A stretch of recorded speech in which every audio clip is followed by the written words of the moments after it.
Right here, okay? On this corner, you wrap up the panel, you'll introduce the video. This might not be here because we're going to remove it so that you can see the panel. It will, however, just be right here. So if you wanted to grab it and place it. Maybe I'll do that instead of holding this. Yeah, absolutely. So it'll just be right off here. And Taking my notes, reading the highlights. Absolutely, yeah. So it'll be right here and you can grab it. I just don't want to be in your way and moving furniture on the camera. Okay, great. So you have your remarks coming up to the first panel. You'll introduce the video. The video will play. I will switch up the camera at the table while the video is playing. I thought I had to read these. The video plays. You stay right here for the video. I'll handle moving up the panelists. Then you will introduce Natalie and you will take your mic and hand it to Natalie and then you can go sit down. Okay, good. Sounds good? Wonderful.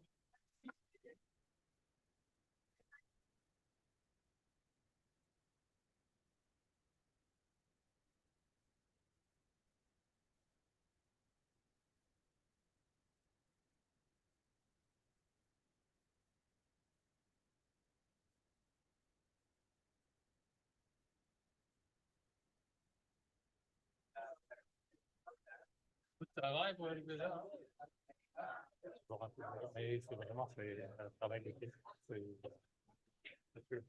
Faut que le regard, c'est après.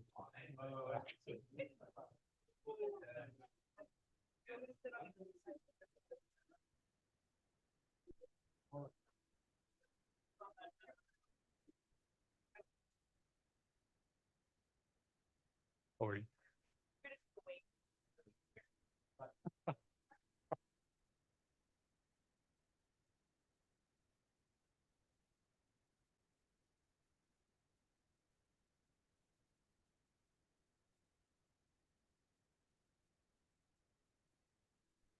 But you have to speak, so you have to come. Now. No, the camera is here.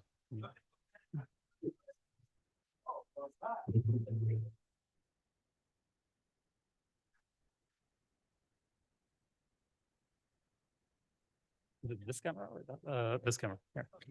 Okay.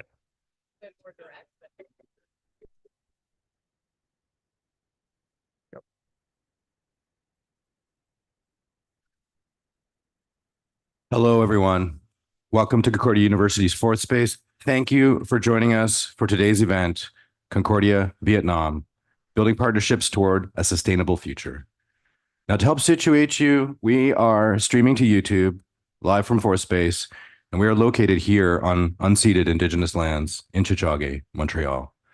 And here at Fourth Space, we work with our university community to help mobilize knowledge, co-create daily activities, create connections, examine research questions and projects that are in development here at the university. And today we're running this event as a live stream meeting. So we welcome any comments or questions via the chat if you're joining us by Zoom. And for those of you, of course, in the space during the Q&A period, if you'd like to participate, just let us know, raise your hand, we'll get a microphone over to you.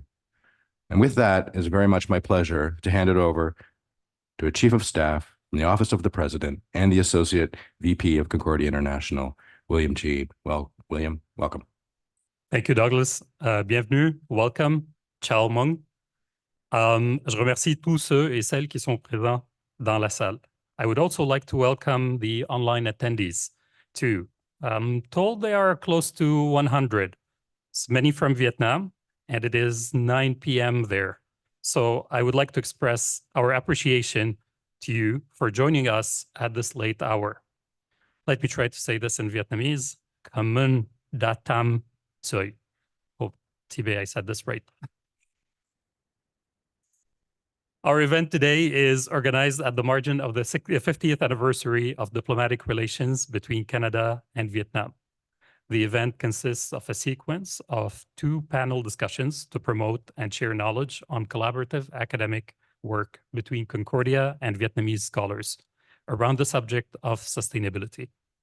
We hope that this event can foster further collaboration among researchers and scholars from both sides. The event is interactive, as Doug has mentioned. For those online, feel free to address your questions or comments in the chat at any time. The event wouldn't have been possible without the support and hard work of partners and colleagues from Vietnam. And here at Concordia, I would like to thank our panelists, and I would like to acknowledge particularly the hard work of the team of the Fourth Space, Concordia International, and the Canada-ASEAN Business Council. We will start our event with welcoming remarks. We have esteemed speakers. I will refer participants to the bios of the speakers in the events program, as, for the respect of time, I will be introducing them by their names and positions only. So without further ado, I would like to invite the first, Dr. Graham Carr, President and Vice Chancellor of Concordia University, to address his welcoming remark. Dr. Carr.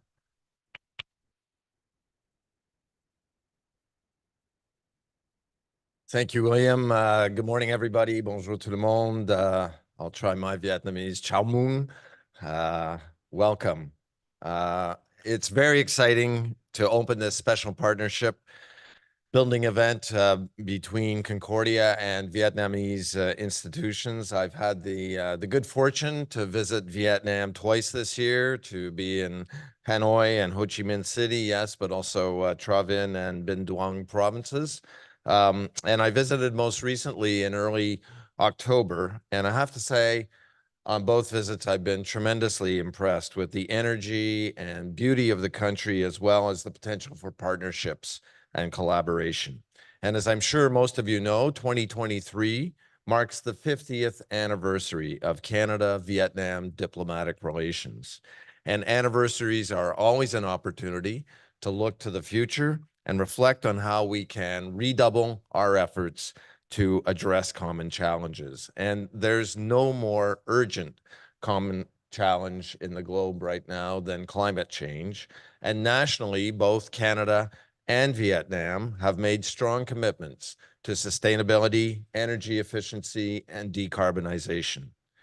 Concordia and all of the other institutions that are represented here today have a critical role to play in helping our countries meet those ambitious climate objectives. So today is about starting to identify the strongest synergies that we can between our respective areas of expertise, with a view to putting in place next steps to help them grow in the coming months and years.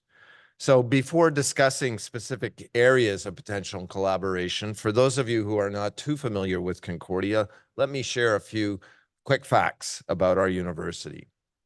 We're very much a multicultural, next generation university, and our diversity and our international outlook is a big part of our character and identity.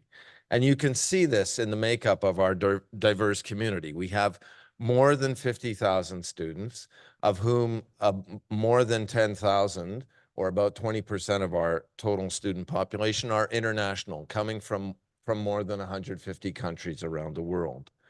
Our language of instruction is English, but more than half of our students speak a language other than English as their first language. In terms of Vietnam, we have today about 240 undergraduate and graduate students from Vietnam, which is by far the largest representation of any ASEAN country here at the university.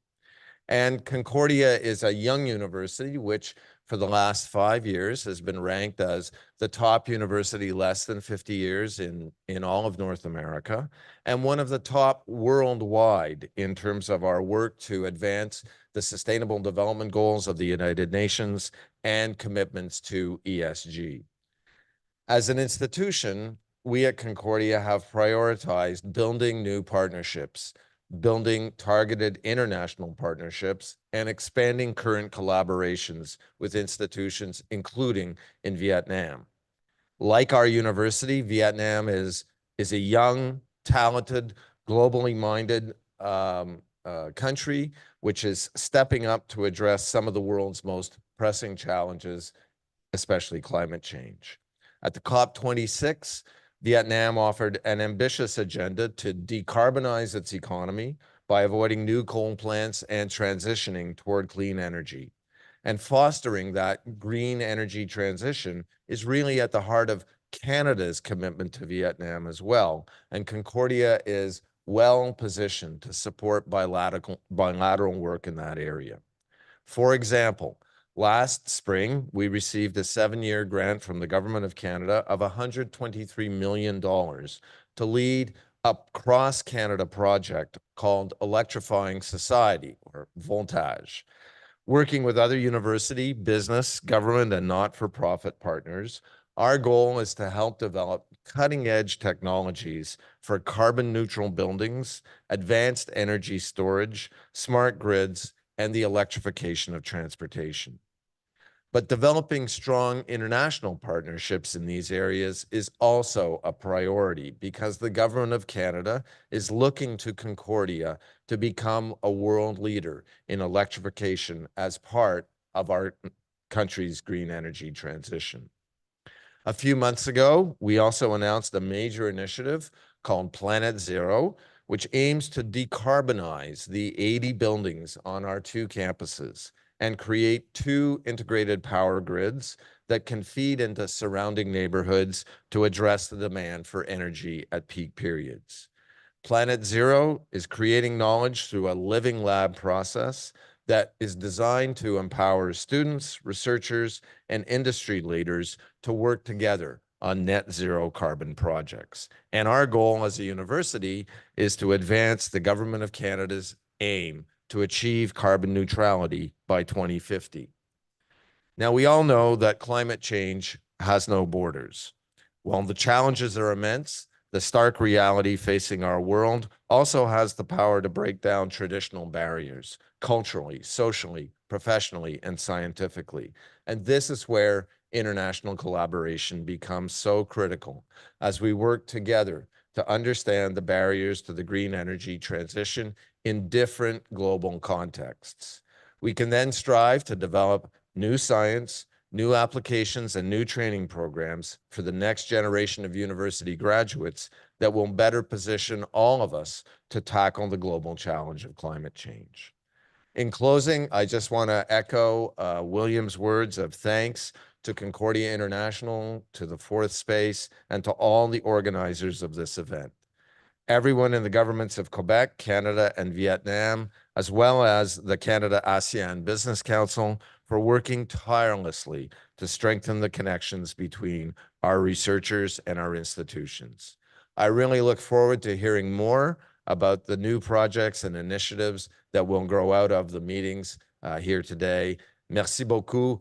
Bonne conférence. William, back to you.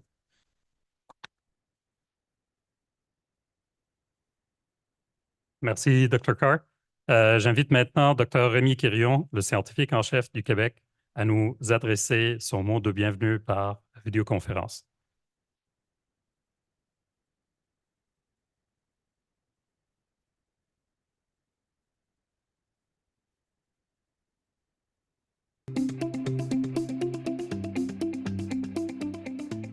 Bonjour à tous et à toutes. Mon nom est Rémi Quirion, scientifique en chef du Québec. Très heureux d'être avec vous aujourd'hui pour cette première de 2 journées consacrées au partenariat, la collaboration entre l'Université Concordia et le Vietnam. There's many challenges in our world today. A lot of challenge in terms of politics, a lot of challenge in terms of science, in terms of economy.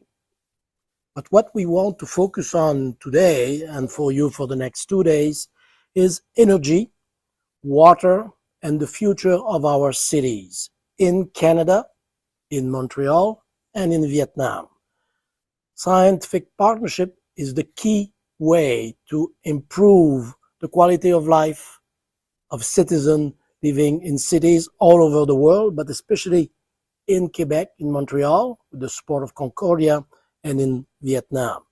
At the Quebec Research Fund, we are very keen on promoting the SDGs. And among the SDGs, there is some that are focused on quality of life of our citizens all over the world in cities and also in other parts of the country. But key is cities. As over the next few years, we think that there will be the majority of citizens globally in the world will live in large cities. This is true currently already in Europe, in North America, but will be even truer in the global south. So in Asia, with Vietnam, in Africa, huge expansion of cities over there, as well as in Latin America. So research, collaborative research, partnership is very key to try to understand how to dream of the cities of tomorrow, where transportation will be easier, where saving water will be a key consideration, and when the space where you can interact in the city will be greener than they are today. So we think that it's absolutely essential to come up with first-class research all over the world to make sure that cities of tomorrow have less impact on our environment than they have today. Concordia is well known as a world-leading university in city research in sustainable mobility and transit. I'm also the president of INGSA, the International Network for Governmental Science Advice. And this is also very, very important. Cities, focusing on cities in our various chapters in Africa, Southeast Asia, and Latin America. We are also now developing one chapter in North America that will focus on cities and providing science advice to officials, to mayors in cities. So to make sure that their political decision will more and more be based on science. So at the INGSA, we want to increase capacity in science advice at the level of proximity government. Hopefully, these are type of consideration that you will discuss over the next couple of days. And we're very glad that there is already a lot of collaboration between the government of Quebec and the government of Vietnam. More than 30 years ago, it was agreed to collaborate. And I think the couple of days of discussion today and tomorrow will try to come up with better ways to do more partnership between Vietnam, Quebec, and Canada over the next few years. Congratulations.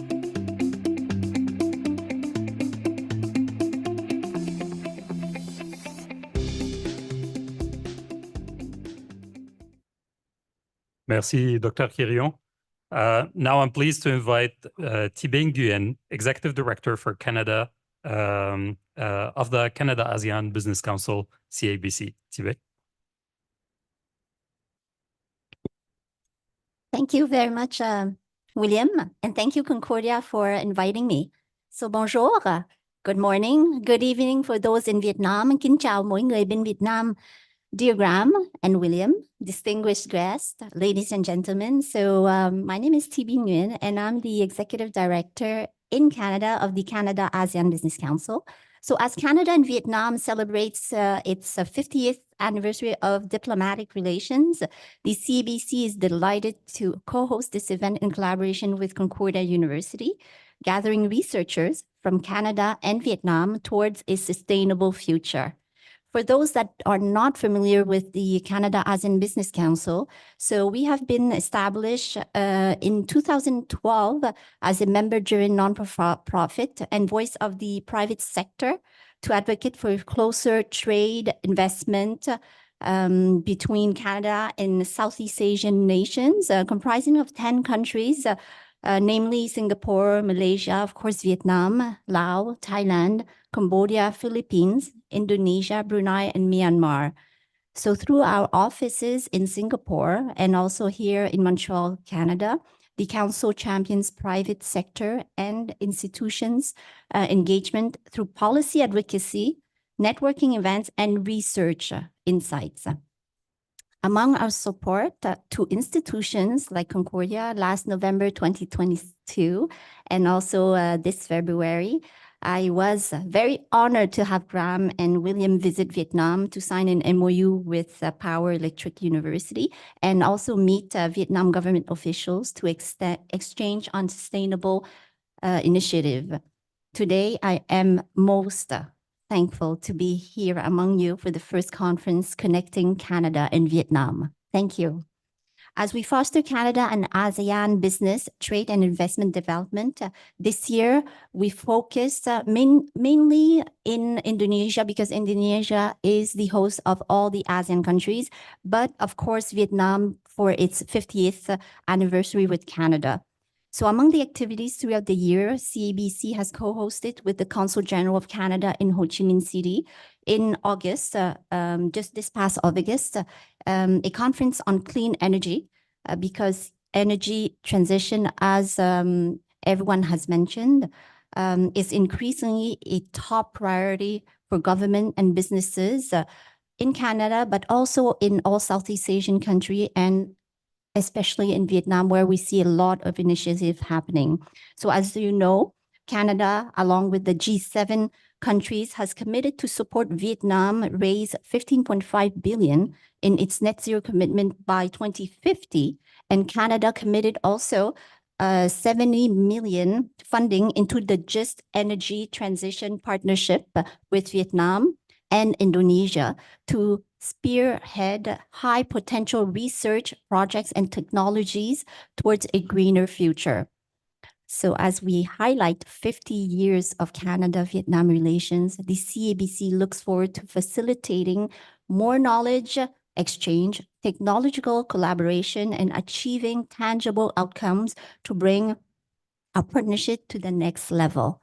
The CBC is able to really accompany all these private sectors and institutions, mainly because we have the support of our major collaborations, such as our founding patron members, so Scotiabank, our founding member in Canada, the National Bank, our patron member and sustainable partner, Manulife, along with our patron members, Export Développement Québec, Développement Canada, Bank of Montreal, Sun Life, and of course, Concordia University.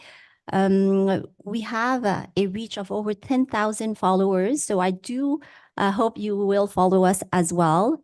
With that, on behalf of the Canada ASEAN Business Council here in Canada and in Singapore, I'd like to express a warm welcome to all the panelists. Chào mừng mỗi người mà tham dự tại Việt Nam. Thank you to Julio and to Joaquin in the room and all the team of Concordia for this great work in organizing this conference. Have a great conference. Thank you.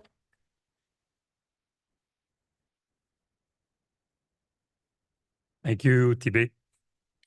We said at the beginning that we hope that this event can foster further collaboration among the researchers and to boost the potential collaboration. We are from both sides. So we are pleased to confirm today, before we start with the panels, that Concordia International has secured a partnership grant to support the mobility of researchers and graduate students between Concordia and Vietnam. Details will follow next month, so stay tuned. Now, with this teaser, you're going to all listen carefully, I'm sure now, to the panels, and this is what we're going to move now to the panel discussions. So our first panel tackles the topic of energy and sustainability. The title of the panel is Building Resiliency in Energy and Water. I turn the microphone to Dr. Alex de Vischer, professor and founding chair of the Department of Chemical and Materials Engineering at Concordia University. Alex, the mic is yours. Thank you. Well, welcome to the first session on building resilience in energy and water. We have two panel members here from Concordia Live here today and two panel members joining us from Vietnam. I would like to ask the panel members from Vietnam to turn on the camera when they're speaking. You see that they're already doing that, so that will be fine. The purpose of the first panel discussion is to learn about some of the research that's happening here at Concordia University and in Vietnam in the areas of water management and clean energy.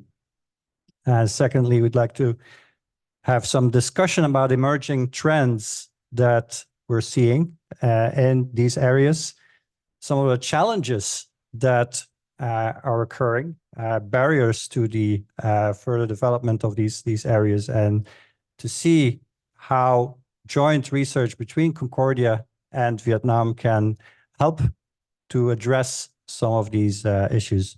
So we have 4 panel members. During the presentations, feel free, the audience who is following online, to post questions in the chat. People here available live will be able to ask questions later on.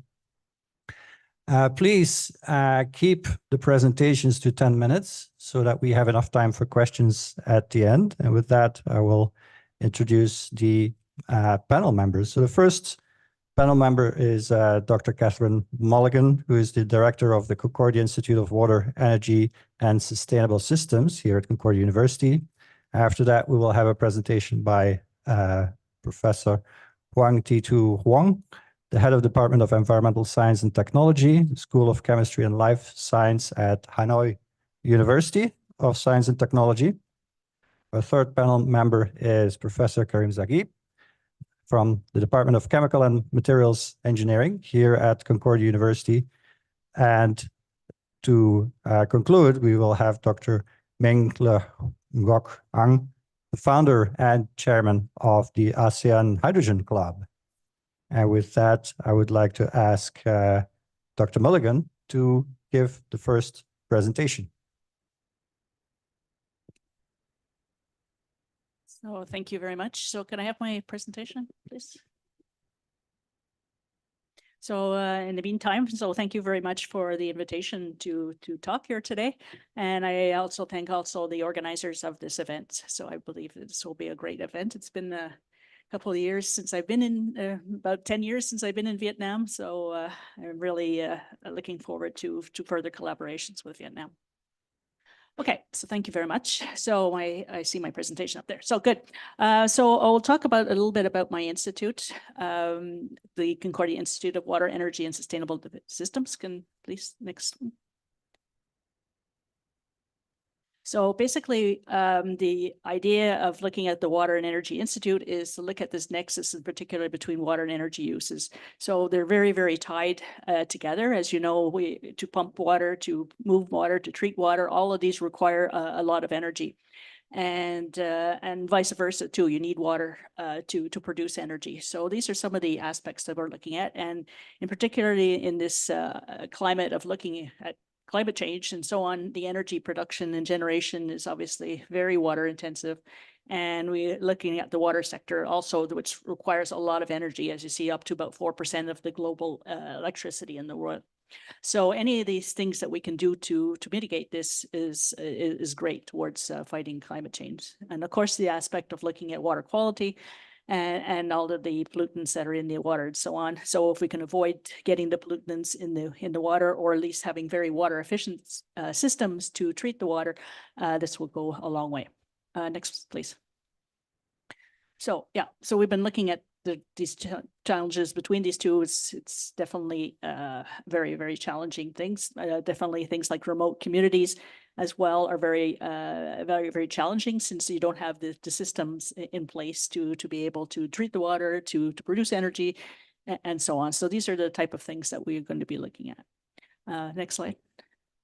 Okay, so basically the institute was formed in 2012, and so it's an interdisciplinary institute looking at the integration of the research and training in this water energy nexus. So our mission is basically to optimize and manage this water energy nexus, particularly towards the sustainable development goals and towards the climate change. So we want to catalyze various collaborations, train HQP, and of course, attract and maintain external funding and different programs in this environment. Next, please. So yeah, so that's basically our institute. So it's a collaboration of the multiple faculties within Concordia, with the different universities within Quebec, and we have international collaborators as well in various countries such as Japan, Mexico, Singapore, and so on. And of course, we had in some in the past in Vietnam. So hopefully after this collaboration, we'll be able to have further ones. Next, please. Okay, so my grant was done in 2012. So this is basically the initiation of this institute. So just as the highlights for this institute, basically that grant was about $1.6 million grant from the NSERC Create program, looking at training students involved in sustainable development. So all the aspects, looking at the technical, the economic, and the social aspects for engineers and scientists in particular. And so we had many internships and seminars and complementary funding, which of course we are continuing past this grant that finished in 2018. Next, please. So as I say, we're looking particularly at the nexus of the water energy nexus. So looking at the aspects of the energy for water, looking at the water for energy, looking at all of the aspects that this climate change is putting the pressures on these on these nexus in particular. So next, please. So yeah, so these are some of our collaborators, which are involved in building civil engineering, different aspects, climate change and economics, as you see, some of the social aspects, even fine arts and so on. Next, please. So I just wanted to highlight a couple of the projects that are going on in CWES that I think hopefully will be quite relevant for the we've been having researchers like Ali looking at climate change aspects, looking at a lake in particular, studying there and seeing what the effect is and how do you predict how the climate change will affect the lakes. I have some projects going on looking at lakes, which I'll go into a little bit. Another one looking at oil treatment for water, and looking at other ones related to water energy systems for Indigenous communities, which we've actually just submitted a proposal on. Next, please. So looking at lakes, we've been particularly interested in eutrophication aspects of the lakes, particularly, the input of nutrients like phosphorus and nitrogen and so on. And of course, if you're looking at the climate change aspects, the warming of these temperatures and things like this are going to impact the lakes even further. So this is all of the stuff that's going to enable the algae to grow, which of course will have various negative impacts on the water itself. So these are some of the things we're looking at. Next, please. So in particular in Quebec, here in the province here, we have about 1 in 10 of the lakes have various issues. We have many lakes here in Quebec. A few of them are considered eutrophic, but some of them are just on the border of being eutrophic and so on. So these are the ones that are particularly causing a lot of issues. And we're trying to address that. Next, please. This is the study area that we've been looking at, which is basically... I think somebody has their mic on, so you could. Okay, so this is the study area that we've been looking at, which is basically a small lake north of north of Montreal. Next, please. And so we've been trying to develop a novel in situ filtration system, basically to try to remove the algae within the lake itself, and hopefully to try to mitigate some of the algae problems and the nutrient problems within the lake. Next, please. And so that's just another photograph of their little in situ system that we have there. Next, please. Okay, and we're looking at another lake on the same side. So it's amazing how all of the lakes are very close to each other, but they have all of their own specific characteristics. So one is totally different, like it's just maybe about less than a kilometer away, but this one has some issues with the wetland that's coming in. The water itself is a little bit, it's quite brown and has very high organic content and so on. And so we've been looking at trying to mitigate that as well. So next, please. And so we've been using a similar type approach, and we're also looking at different types of orientations as well. Next, please. It's just another photo just to show you the lake itself. Next, please. Okay, and another project that we have is looking at the water consumption and the water issues in the mining industry. So they have many issues. So in terms of they want to be able to recycle and reuse their water as much as possible. And of course, they'll have issues with the water scarcity and things like this. And we also want to see whether we can generate some energy from the water that's generated by the mining industry. Next, please. So we've been developing two systems for them. Actually, one is a biological system, which is based on Animox, which is basically using much less energy because you don't have to add any external carbon sources to it. And so we have a specific reactor that we've been doing some tests with. Next, please. And the other system is a membrane-based system to try to generate energy based on the salinity difference between the fresh water and the saline water of the wastewater, and trying to generate some energy from that. Next, please. And well, that's the setup. So next, please. And that just shows you also the setup. Next, please. And just to show you the power density is something like about 1 watt per, about 18 watts per square meter of the membrane itself, which is technically considered economically feasible. Next, please. So we've been looking at other projects. I just wanted to highlight this one because this was a Vietnamese student that came from the University of Technology, Hanoi University of Technology, and he did his PhD with me, and he just finished his PhD. Right now, he's a postdoc in Notre Dame. And so we were looking at using nanotechnologies and doing some oil treatment of some contaminated soils. So this is an ongoing project. Next, please. Yeah, so that's the same thing. Next, please. And we've also done some other projects looking at beach soil sands and things like this because we have some significant funding from the Department of Fisheries and Oceans and Natural Resources Canada too. So we've been looking at different approaches for treatment of oil. So next, please. And that's another one just to show that. Next, please. And so I think that brings me to the end, which is probably the end of my time. So some potential areas of collaboration, I think probably are this eutrophication of water bodies, looking at this water energy nexus. So obviously looking at trying to mitigate climate change in different ways.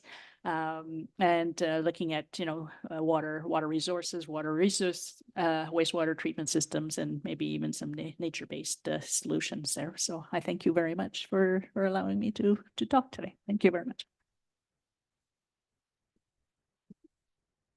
Thank you, Dr. Mulligan. I would like to ask Dr. Huang to give her presentation.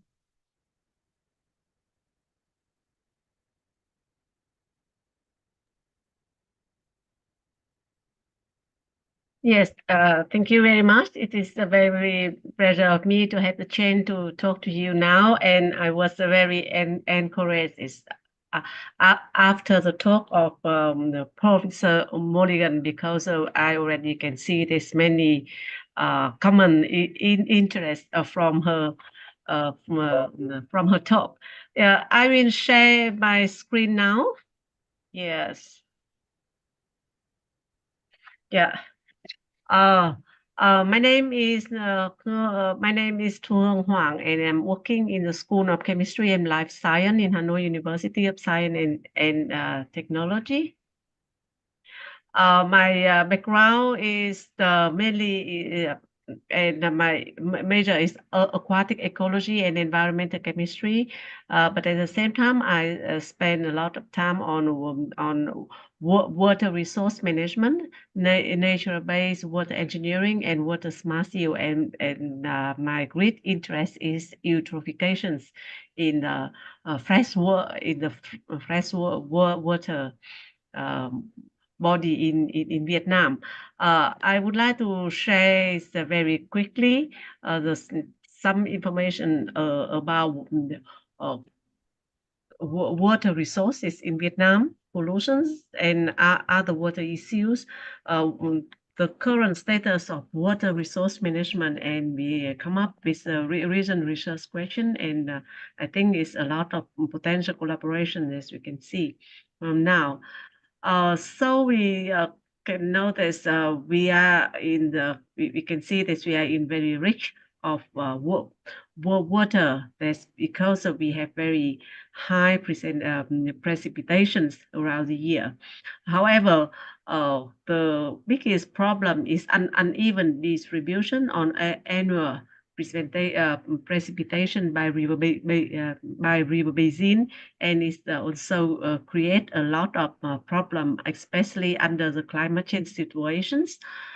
We have around more than 100 river basin in Vietnam, with more than 3,000 river having the length over 10 kilometers, and of which we have 8th largest river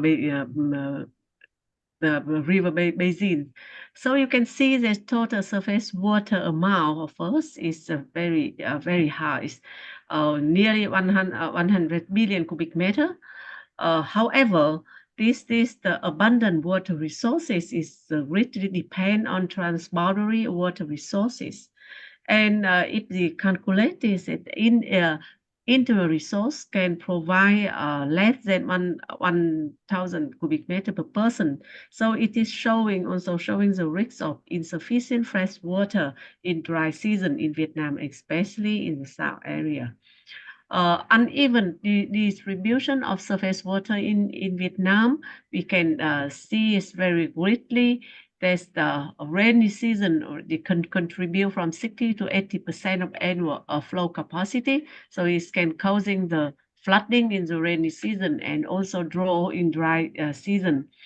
In some area, there's you can see there's total capacity during dry periods account only for 5 to 10% of annual capacity.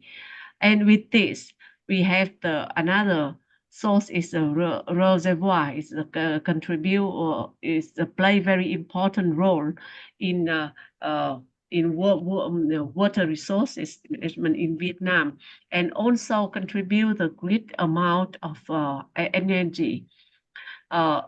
We have about nearly 800 hydropower plant. So the 4 biggest hydropower reservoir is Hòa Bình, Sơn La, Trị An, and Thác Bà. And if the Professor Mulligan will see from here that she can see there's some eutrophication problem already very clear in some of our high hydropower reservoir. In terms of groundwater, we have also the very rich. However, the decrease in water level is in some big city, decrease in water level underground water exploitation in some big city like Hanoi, Ho Chi Minh City, and Mekong Delta in recent year is create a lot of problem in supplying the clean water for the people. And there cause also the reasons for this water level lowering mainly due to overexploitation and also urbanizations. So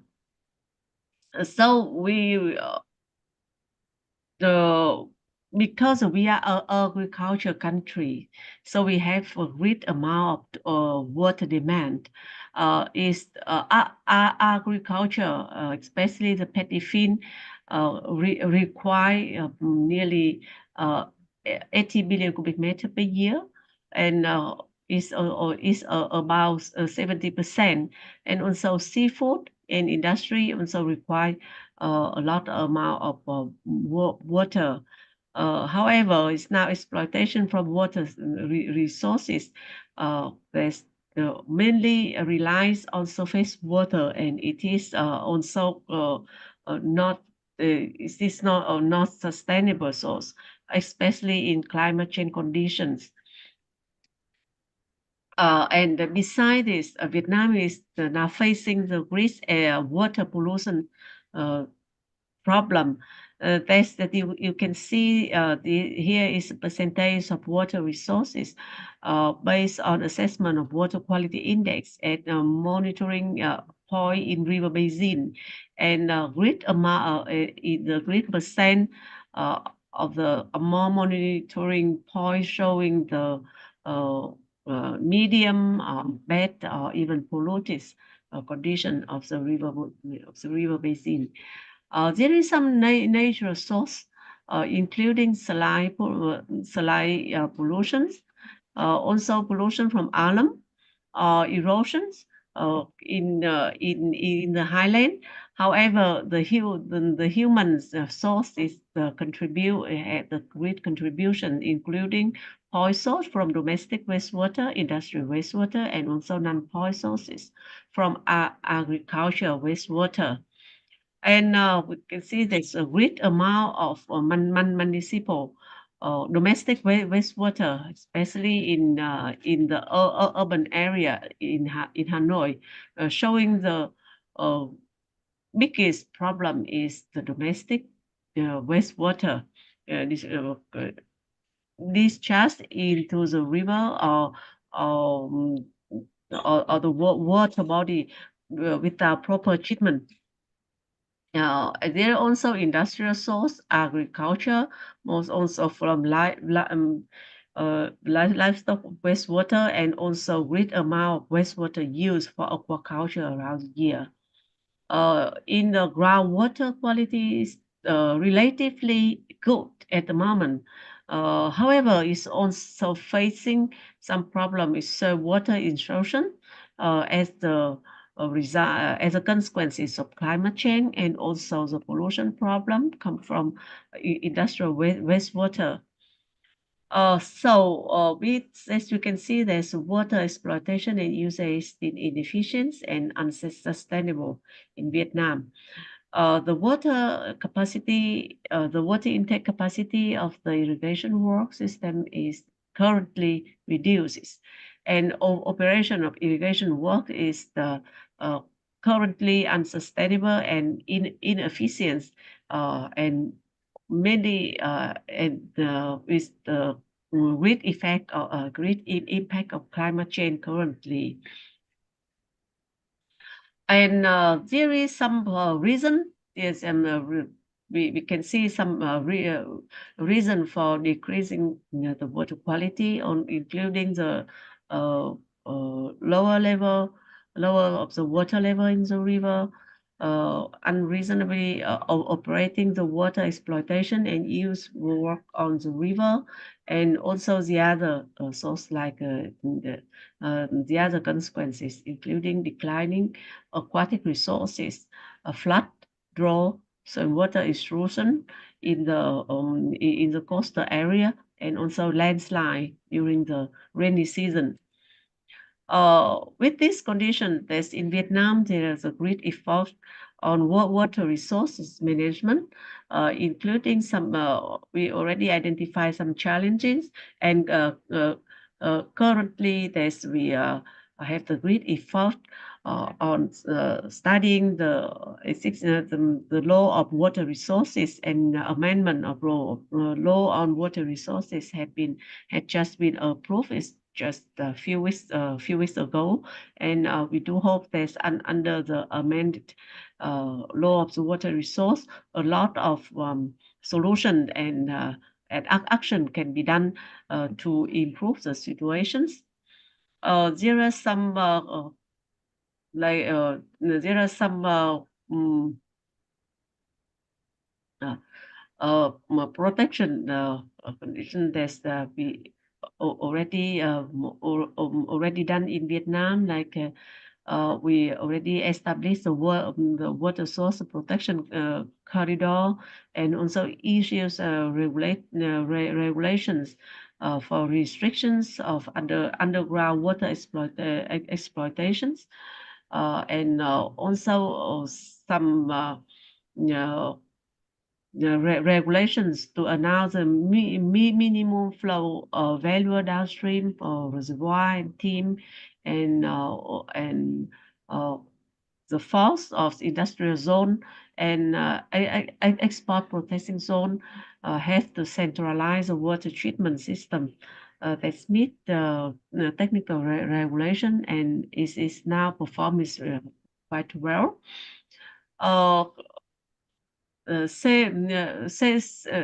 Several plan and action are now working on develop the operating procedure in 11 river basin, with the task of cutting and preventing flood in flooding season, and regulating and preventing drought in dry season. And currently we already we are determining and promulgating the list of lake and pond, lagoon, reservoir, but not levels of finches. The current water stress index in sub-basin had been formulated to assess the responsiveness of water resources, and also but seriously the requirement of water resources planning, including the regulation, distributions, and exploitation and use of water resources. Also, protect water resource and prevent and combat of harmful impact. And the other issues to be solved in the different river basin and economic reason, and the reason they have to identify the specific problem for each river basin. We have some targets to achieve. It is very ambitious, but we think there's we still have a lot of activity to achieve these targets. There's the presentation I already have sent it already, and you can consult after this. So I will come up here with some potential collaborations between the Canada in the framework of these collaborations. We can firstly introduce some of the interest is from Hanoi University of Science and Technology and our school. Already, there's we. In the last few years, we focus a lot on something else, and this is some projects that we have been performing and done, working on environmental toxicity to see the toxicity of meta toxicity on aquatic zooplankton in the lake. We're working with the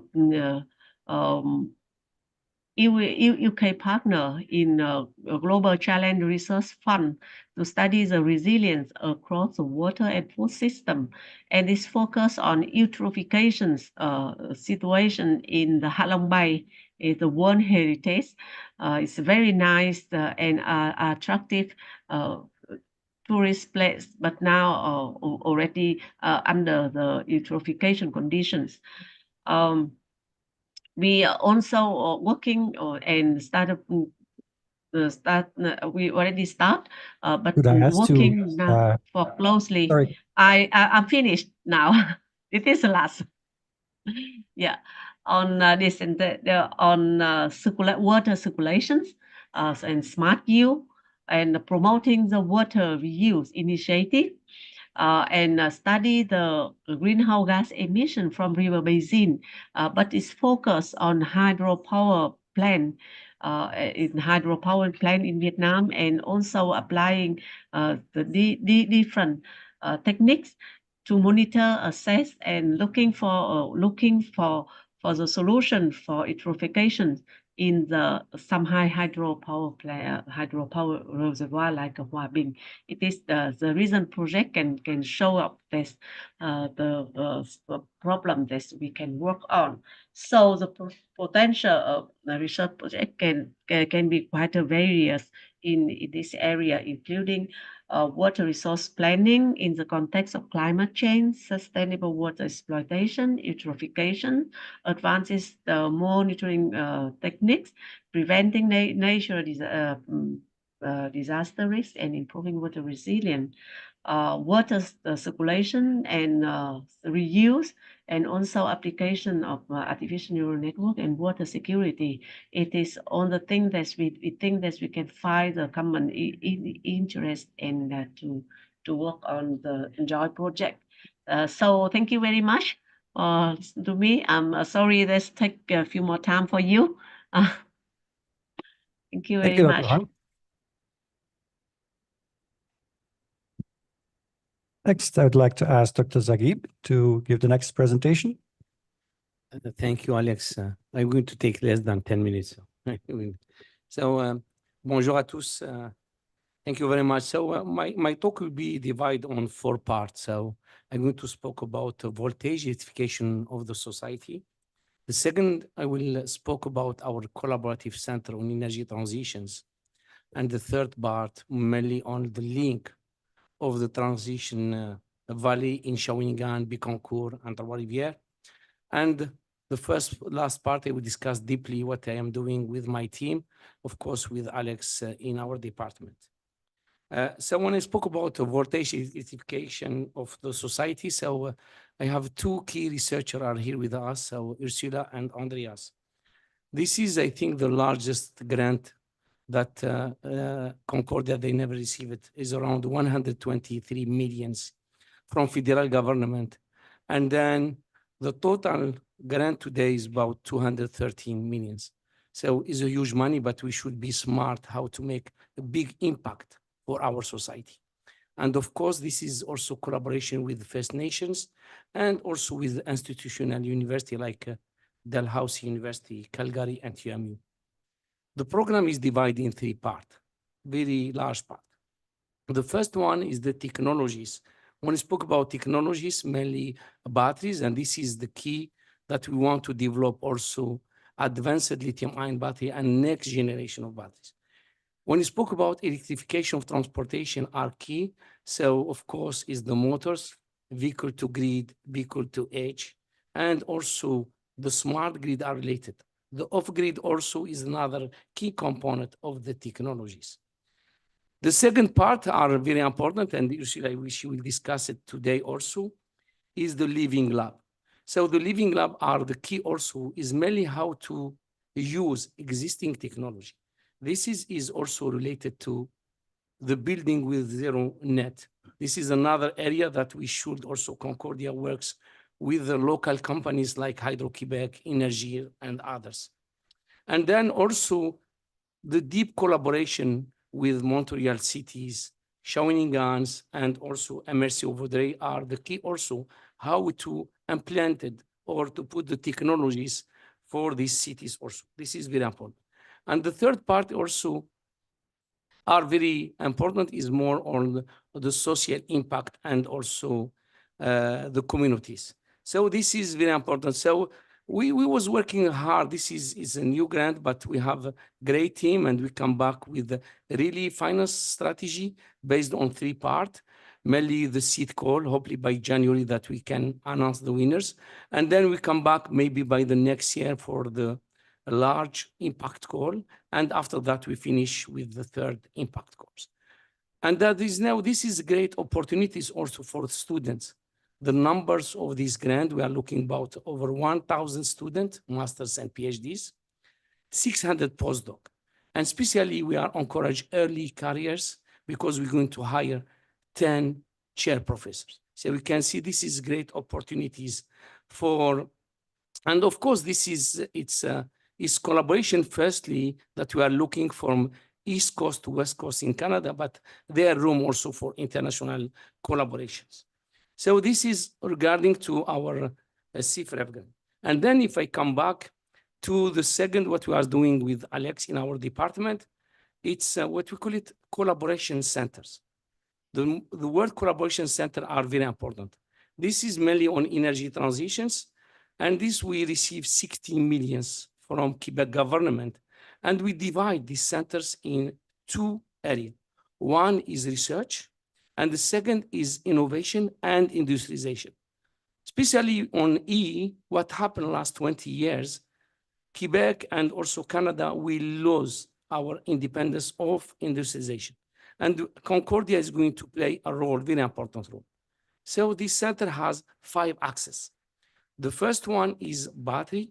When I spoke about batteries, lithium ion, sodium ion, and beyond, we are very good early carriers that we are part of these centers. And the second one is hydrogen.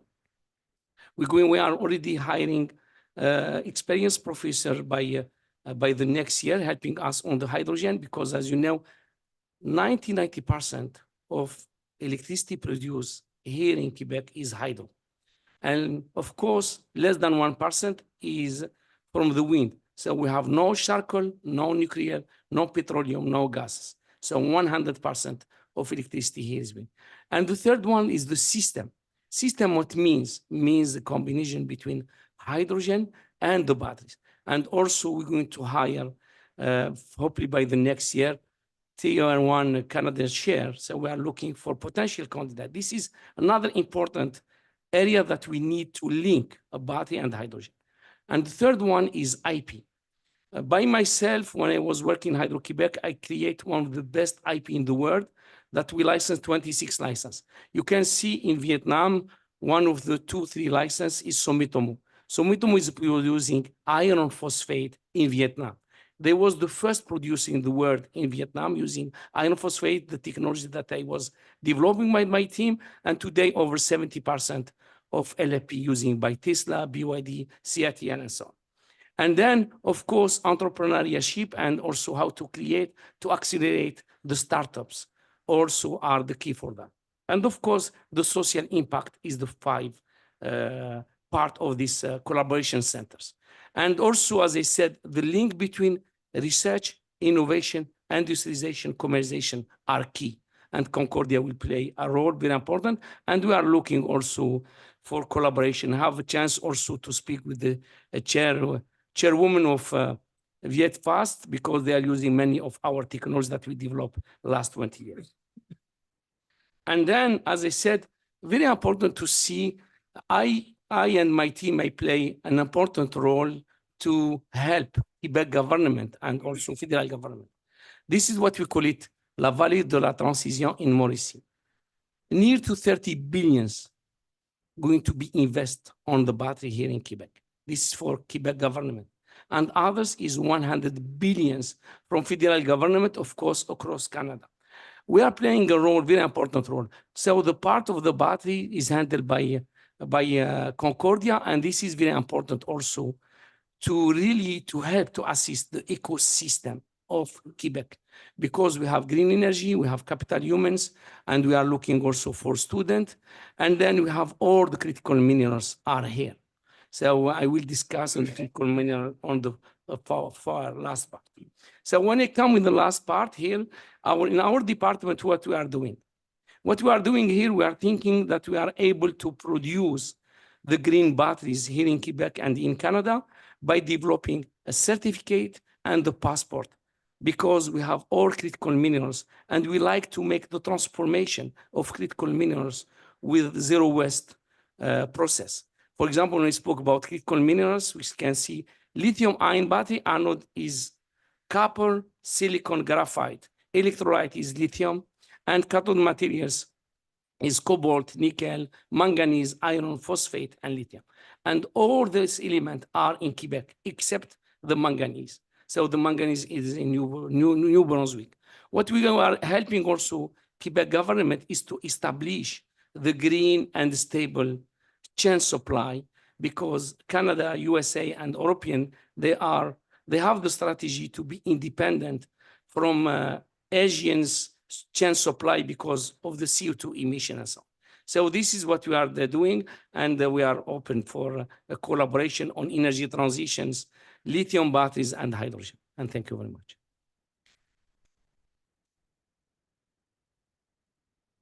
Thank you, Dr. Zaghi. I'd like to ask Dr. Meng to give the final presentation. Thank you. My name is Lê Ngọc Ấn Minh. I am the chairman of Vietnam ASEAN Hydrogen Club. I want to share the screen now. You should be able to share the screen. Yes. Just a moment. First of all, I would like to correct that I'm not doctor yet. I'm a businessman. And right now, I'm the chairman and the founder of Vietnam ASEAN Hydrogen Club. My business mainly on infrastructure of energy and transportation. And I'm the executive president of Pacific Group. And today, my topic about energy of transportation sector and electricity in Ho Chi Minh City. What challenge that I found, And this part of this material was published on the Vietnam Industry and Trade newspaper. And you know that I think many people already know that Vietnam government has committed to achieving net zero by 2050. And there are less than 3 decades for Vietnam to do so. And when you come to my city, I believe that the emission rate is really high, still really high now. And this year at the 4th Economic Forum about the green growth, our vice chairman of Ho Chi Minh City, he recommended firstly, the government official should use the electric car instead of the traditional engine car.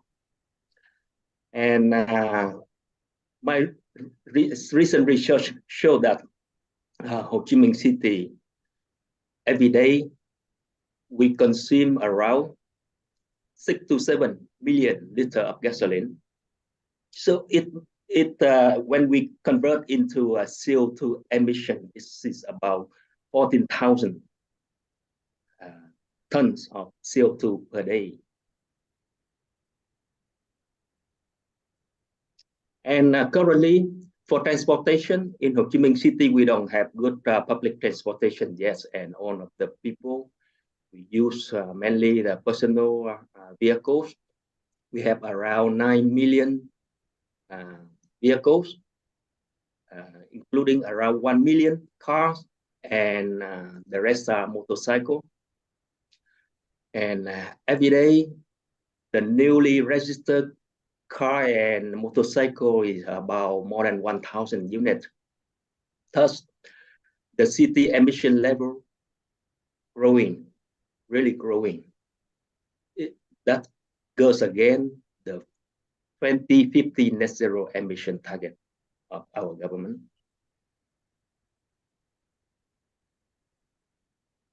About electricity industry, statistics show that on a peak day in Ho Chi Minh City, we consume around 90 million kilowatt hour of electricity. It means the emission is about 35,000 tons of CO2, or nearly 13 million tons per year. Because most of electricity supplied to the city come from fossil fuel power generation, like gas fire, coal fire, and so on, or diesel.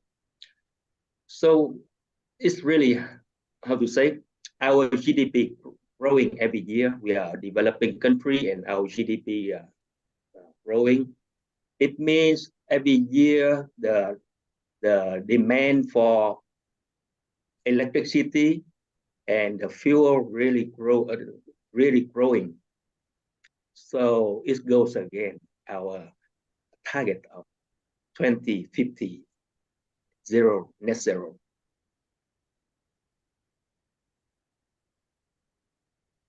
So how does the electricity and transportation sector grow green when the city had more emission and pollution?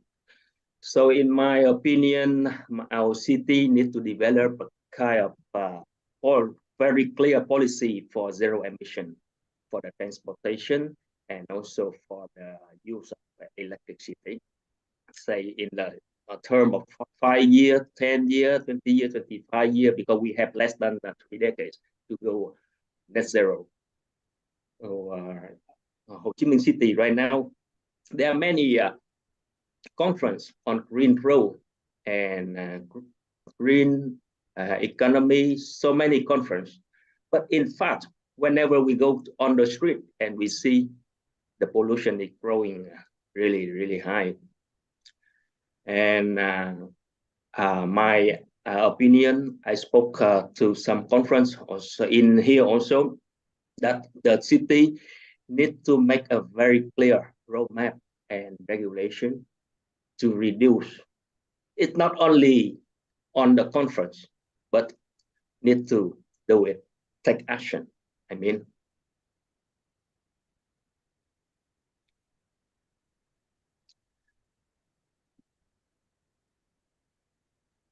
when my business is between Japan and Vietnam. In our club and our company, we have on the investor from Japan and partner, technology partner like Sumitomo, including Sumitomo Forestry.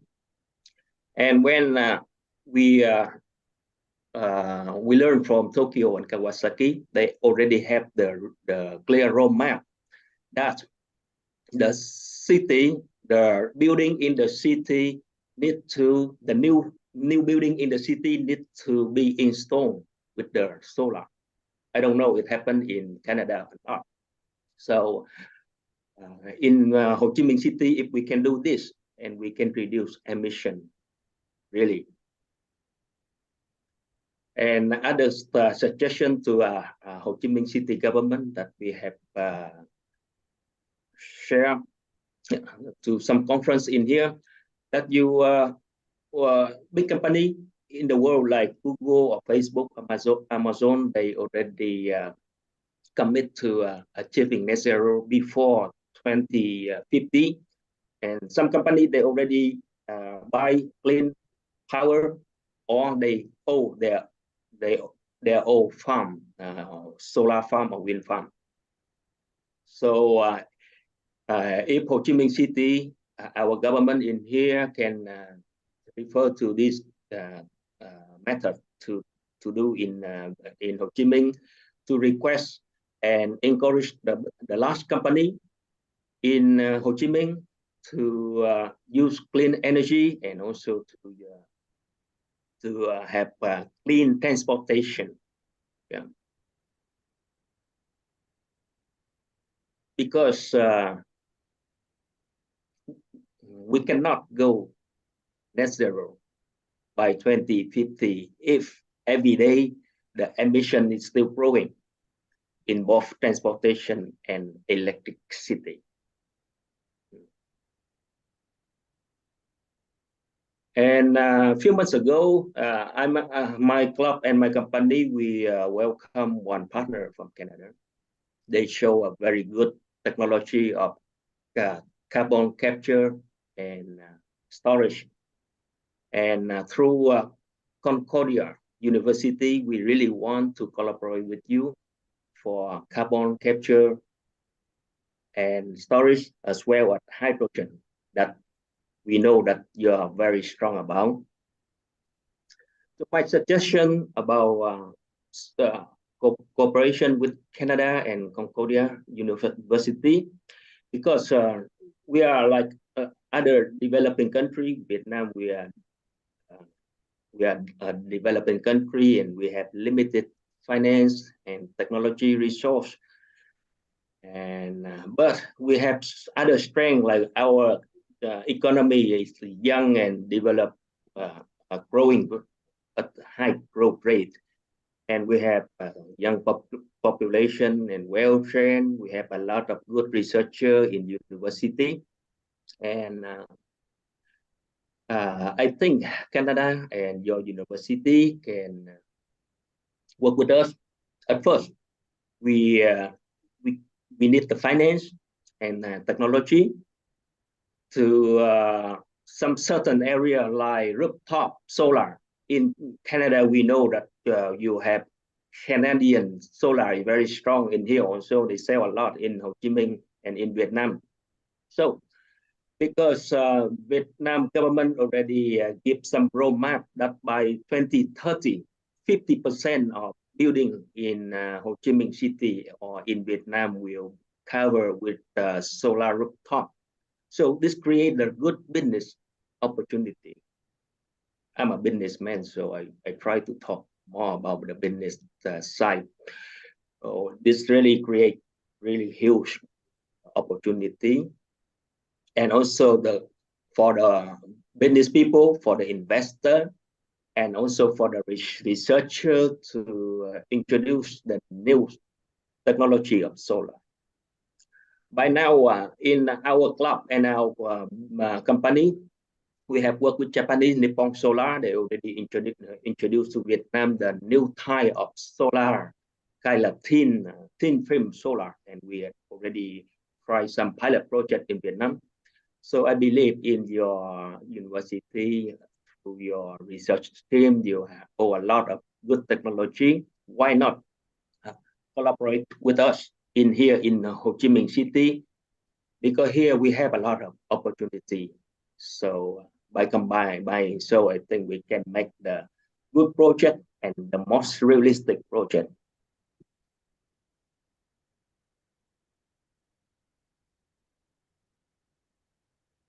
And another suggestion about collaboration, about our research, and we can form the renewable energy supply chain like we have done with Japan partner. We work with almost the big player in Japan of clean energy right now. And through our club, we really want to give support to form this supply chain. Yeah. And the next suggestion is to establish a pilot project of carbon capture storage facility, which is Canadian very, very strong about. And our club is ready to work with you. And we want to be the bridge between the researcher, Vietnamese researcher in Ho Chi Minh City. We have a lot of good university, and also Hanoi, Da Nang, and other provinces. And we want to be the bridge between scientific and business, because when the business comes, and we will have the finance to fund for scientific and research project. So we want to be the bridge between researcher and business. And next year, 2024, we will hold the first Vietnam ASEAN Hydrogen Forum, and we would like to invite you to involve in this forum. Yeah. And here are some of activities that we have done this year, like we have done with the Italian Chamber of Commerce and in Vietnam, and the Future Energy Show 2023 Forum. So this is some of the photo that we have done with the Italian Chamber of Commerce about sustainability and energy transition, or the future energy, the future solar show here. So we talk a lot about hydrogen, this thing. And most recently, you know, there is the beauty contest in the world happening in Vietnam, that Miss Earth. Can I ask to get to the conclusion? Yeah, Miss Earth, and we are the partner of this very important contest. And Miss Earth from Canada also come to Vietnam now. And thank you very much for listening. Thank you. Thank you, Dr. Meng. So let's start with the question and answer. I'll start with some prepared questions. My first question is, what are some of the emerging trends that could be game changers in this area? Looking at the panel members who would like to give a shot at that. Emerging trends, game changers in your area?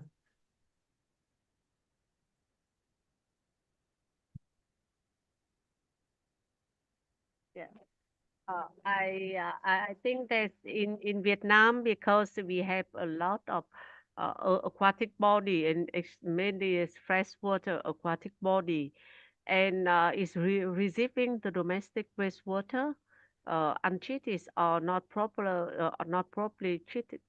Yeah, so eutrophication actually now is a very important issues in the water body in Vietnam, and I can see that we can share the common interest with Professor Mulligan. Yeah, and I really want to discuss more with her. to see that with the common interest that we can deal with this. And especially I'm quite interested in her research on algae removal, and with this we can use algae biomass from algae from the lake with hyper eutrophications, and uses for next generations of biodiesel is one topic that we are working on. So what is your opinion about this? Yeah, Dr. Milligan. Yeah, so thank you very much. Yeah, I think definitely eutrophication is definitely a really, it's been a problem for a very long time now, and but it's going to be even more pressing, I think, when we're thinking about the climate change with the warming temperatures and so on, the changes in the precipitation, the drier in some areas and wetter in some other areas and so on. So definitely, I mean, I'm fully would like to talk with you much further on eutrophication issues and things like this, and definitely other aspects related to water management and so on, and you know how can we mitigate some of the flooding? How do you look at all of these aspects related to how do we manage the water resources and everything like this, and prevent some of these eutrophication as much as possible to begin with, so we don't have to do afterwards. So yeah, I totally agree with you that this is definitely a common topic that we can definitely look into further. Thank you. Yeah, Dr. Sagib. Thank you very much. I just add, yes, the global warming change and this has no borders. I have been last week at Dubai for the COP28. So this is, I think, is urgent, of course, what you said, to have this kind of collaboration, to think about energy transitions, CO2 captures, because right now I not think so that we can stop fossil fuel right today. So it's impossible. So we need to think about breakthrough technology. I believe we have Alex and the team working with CO2 emission. I already spoke about, how to accelerate productions of green electricity, of course, the solar, wind, geothermal, and others. And then also by the storage, when we spoke about storage, it can be by hydro pump, hydroelectricity. I know you have a lot of hydroelectricity and they are also in Vietnam and Quebec. Batteries, hydrogen, they are key, of course.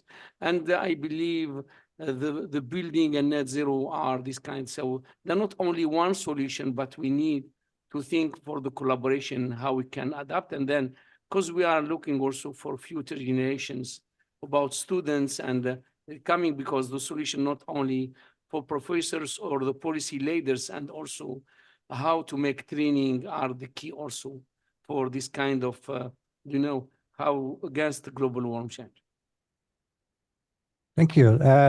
Dr. Meng, you have any thoughts on trends in hydrogen, maybe? Yes, I want to talk more about reducing emission. I think in many seminars we talk about this topic. I give you some story. I host one of the leading flying car company from Japan. The name is SkyFly. We have collaboration with this zero emission flying car. It provides the new way of transportation, no traffic jam in the city, no emission. And last year, I also hosted one China Energy, member of China Energy company. They come here and they offer for hydrogen business with us. And the chairman of the China Energy, like a member company, he say in his company, he has 20,000 staff, and all 20,000 staff of his staff, they use EV, electric cars or bike. But I asked my colleague from Japan, what car you use? And he still use Lexus. So between the theory and the fact, still really big gap. So I think with the role of university and researcher, let's try to, to educate the people because people they are very hard to change the mind. Game changer, please change the mind of the people to do all the kind of how to say to reduce emission. You talked about the motorcycles in Vietnam. Do you see a trend of switching from gas-based motorcycles to electric motorcycles? Not yet. The trend not happening yet. Yeah. In some Asian countries, that is a very pronounced trend, and I think there's a lot of future there. Maybe going back to, we were talking about hydrogen and batteries. Hydrogen batteries can be seen as competitors, but it can also be complementary. Do you have any thoughts about that, Dr. Zaghi? Yeah, I believe as electrochemists, so when they always spoke about the battery and also fuel cell or hydrogen, so we told them battery is like my mother and fuel cell is like my father, and I like both of them. So this is very important. So they are very complementary. Usually the batteries, for example, let's see if you have like trucks application or heavy dirty terrain and so on. So for energy, we need the fuel cell and hydrogen. And then we must add a battery because battery is for power. Both of them are needed. So for, as I said, short, energy storage is divided into like short storage and long storage. A battery, they're able to make short storage and hydrogen long storage. Why? Because, as I said, if you store today by carbon, by gas, carbon and gas has 11 watt-hour by kilograms. And when you come back to the battery today, the maximum is 250, 300 watt-hour by kilograms. And then if you switch to hydrogen, the theory energy is about 30,000 watt-hour by kilogram. Only 10% is 3,000. So the both of technology are needed not only for energy storage, but also for electrifications. Of course, unfortunately, for small electric vehicles, a battery today is able to resolve. And then, as I said, for train, for others, of course, for the aeroplanes, battery, even after 20, 30 years is impossible. We can target by 2030, 2040, the maximum the battery we can reach only 500 watt-hour by kilograms. So for aerospace or others, I think the hydrogen is the most solution. So there are not any competitions, and both of them are very important, as I explained before, for energy-based and the power-based electrochemical generators. Okay. Maybe back to eutrophication. You mentioned, Catherine, you mentioned prevention, but is a good, so an adequate solution is going to be a combination of prevention and remediation? Definitely. I mean, you have to have a sort of an overall management plan, obviously. Maybe the short term, you can do some treatment to try to mitigate it a little bit, but if you don't stop the sources where it's coming from, then you still have a continual problem as it does. So in reality, you need to have an overall management plan, how to come up with how to reduce the, say, for example, the nutrients from getting in, whether it be runoff from septic tanks, from agricultural fields or whatever. So you have to find ways to manage the sources much better, obviously, but find other ways to reduce what's in the lake already. Yeah. Yeah. Yeah. Can maybe do one or two questions from the audience. Are there any people here who would like to ask a question? Or if not, are there any questions in the chat? No questions in the chat. Okay, then I'll continue then with a question to the people in Vietnam. What can we do to work with you? How can we help you? What can we do together? Have any thoughts? I think we've already have some indications, but if you have any thoughts based on what you've heard.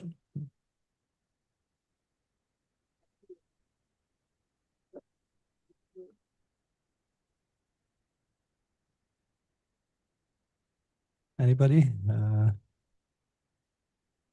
So Dr. Huang, you mentioned eutrophication. Any other? So how do we get started on this? Yeah, we have the question from. Oh, there's a question there. Yes, Hong Kwang. Yes, thank you so much. Yeah, it's Quan from Institute of for Circular Economy Development, Vietnam National University. It's my pleasure to listen to some sharing and also the discussion. Yeah, so actually, I've been a colleague of Professor.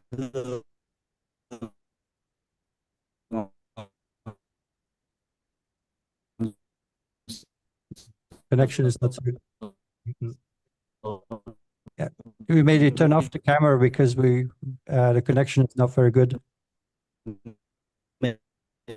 And I also my on water, but also now on economy. Okay, sorry. Yeah, can you hear me better?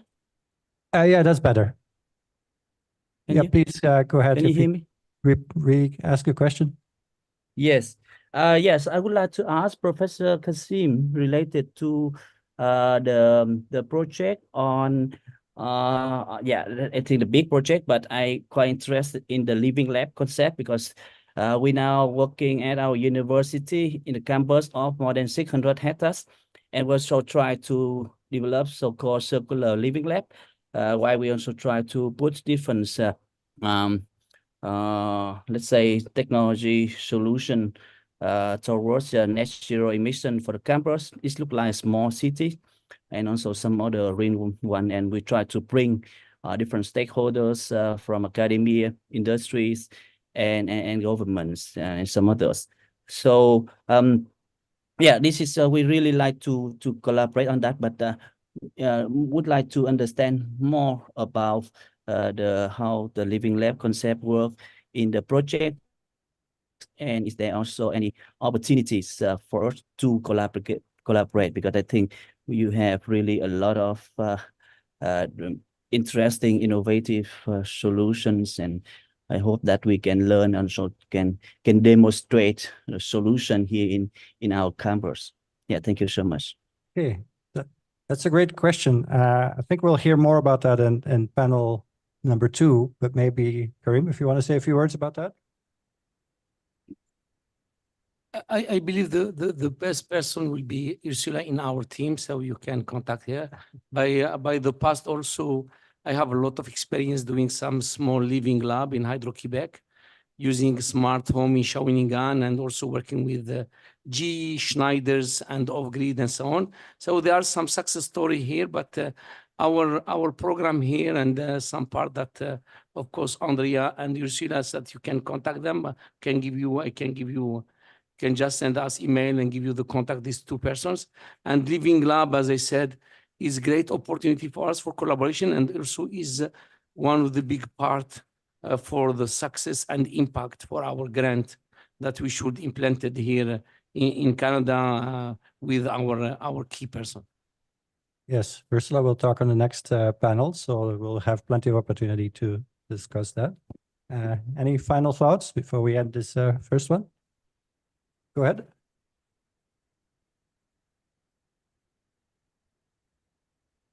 Professor Zaghib, you expressed skepticism with transitioning quickly off of fossil fuels, and I think, if I'm not mistaken, cited carbon capture and storage as a viable mitigation strategy. I guess my question is why, and why do you think that a yet to be proven technology such as carbon capture and storage will get us there faster? As I explained, I have been working for this area in the last like 40 years. They're not only one solution. They're not only one solution. We are fighting about global warming, and do you know 80% of the CO2 emission is coming from transportations, okay? As I said, and then is coming for fossil fuel. As I said, to be realistic, we cannot stop fossil fuel for the next 10, 20 years. And then CO2 captures is not my area. So Alex and others is one of the solution. Energy storage, you see, for example, in battery area, what Elon Musk, what Hydro-Quebec, what was doing the last 20 years was great. I don't think so is one of the solutions. Hydrogen become another solution, but as you know, we have 5 things how to produce electricity. We need to combine how we can approach. Of course, the cost is the key by kilowatt hours. So solar, wind today, we can have them less than 3 cents, 4 cents kilowatt hours. And energy storage, as I said, hydrogen battery are the key. And CO2 capture for me going to play big role in next few years. But that's not only one solution. We are looking for many solutions. Okay, I would like to thank all the panel members for their contribution.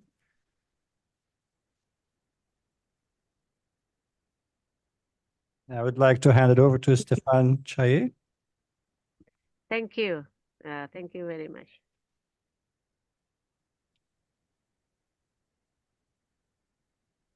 Great panel, very interesting. Thank you, everybody. I'm going to make a small summary of the note I took before I transit to the next session. It's obvious that we have 2 countries that are rich in water, and we see directly the impact of climate change in multiple fronts. And it was so interesting to see that the 2 of you are working on similar topic. So the idea of investing research and collaborating in managing this precious resource, because we think a lot about removing carbon without looking at the impact this climate change is doing in water. Water is at the root of life on Earth.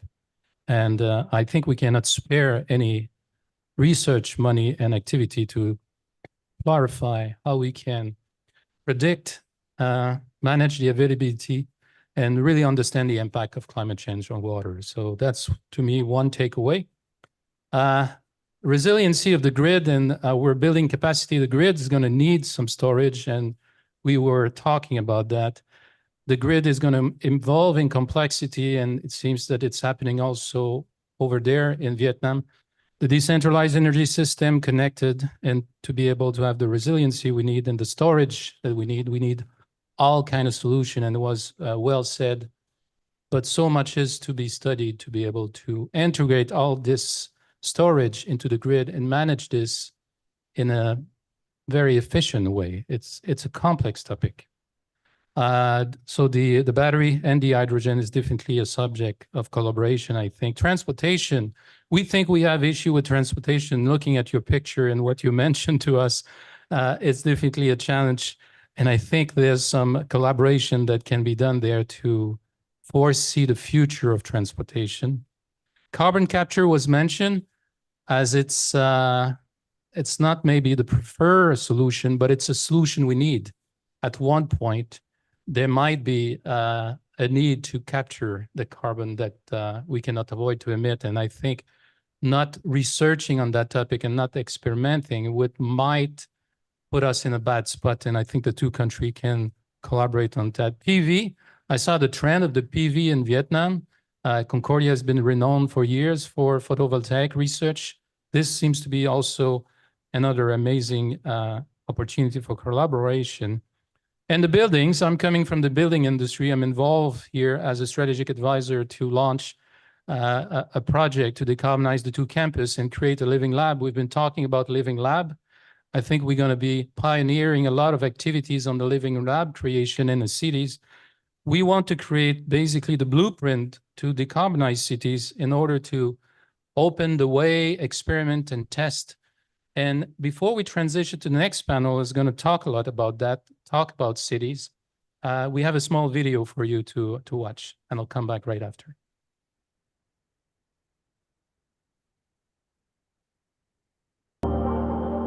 Society urgently needs to decrease greenhouse gas emissions to combat climate change.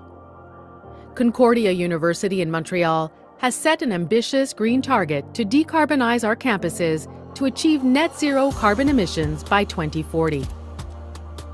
Our bold undertaking, Plan Net Zero, will provide a model for other organizations and universities to decarbonize and ultimately a roadmap to accelerate our world's clean energy transition.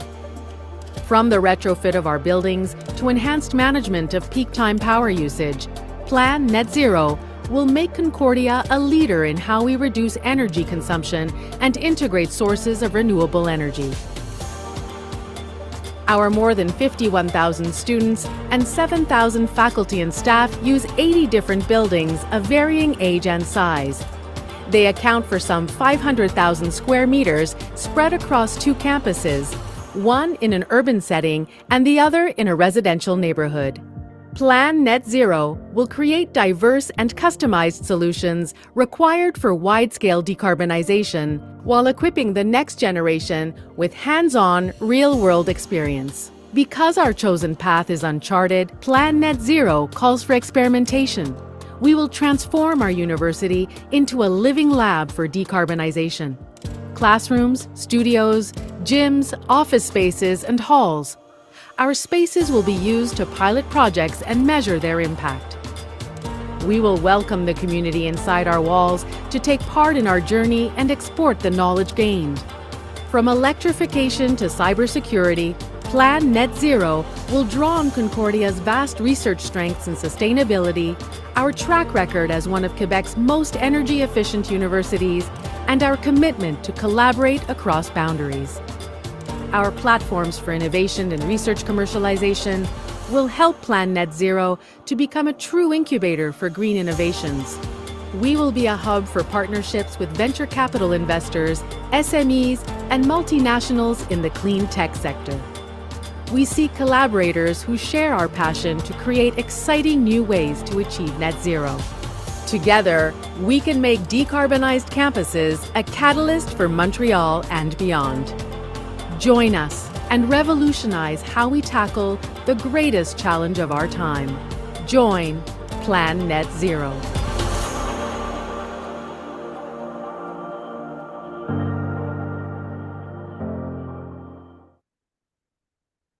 So this project was launched April 14 last year. The phase 1 of this project is a pilot project, is going on right now.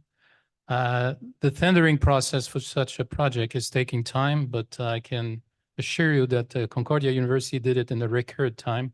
5 months only were needed to get out of the gate and start the process. We're working on phase 2.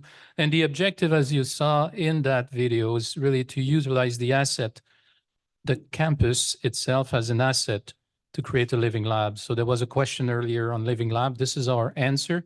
And we really want this to serve the research activity done by Voltage, but also open this up to all research on every front that can help decarbonize our society. On that, I will introduce you to the moderator of the next panel, Envisioning the City of the Future. Nathalie Volante is President and Chief Vision Officer of Gestion Covadis, and also a candidate she's doing her PhD right now. Nathalie is an award-winning, social-driven developer who has been reinventing the process of real estate development for over 25 years. We talk about resiliency. This is an example of resiliency. Nathalie is a member of Concordia Chair for Excellence in Research and Smart and Resilient Cities.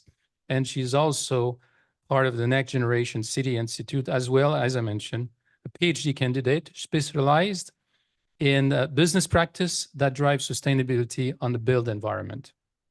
As a leader of the B Corp movement, her companies, and there's an S to that, so there's multiple companies, contribute to the protection of the environment and foster social inclusion while making market-driven profit to further economical development of Canada. Nathalie managed 1.5 million square feet, and this is hosting 500 entrepreneurs, no less than that. Her newest venture, Covadis Capital, is investing in carbon-mitigated access housing to address inclusion and climate change in real estate. She sits on several boards, think tank, association, all this linked to her passion to be a leader in environment, social, and governance, ESG. And as an active master plan, she partnered with universities to use her asset, again, a component of Living Lab, as a prototype tool to evolve concept and about the kind of city that she really wants to see in the future.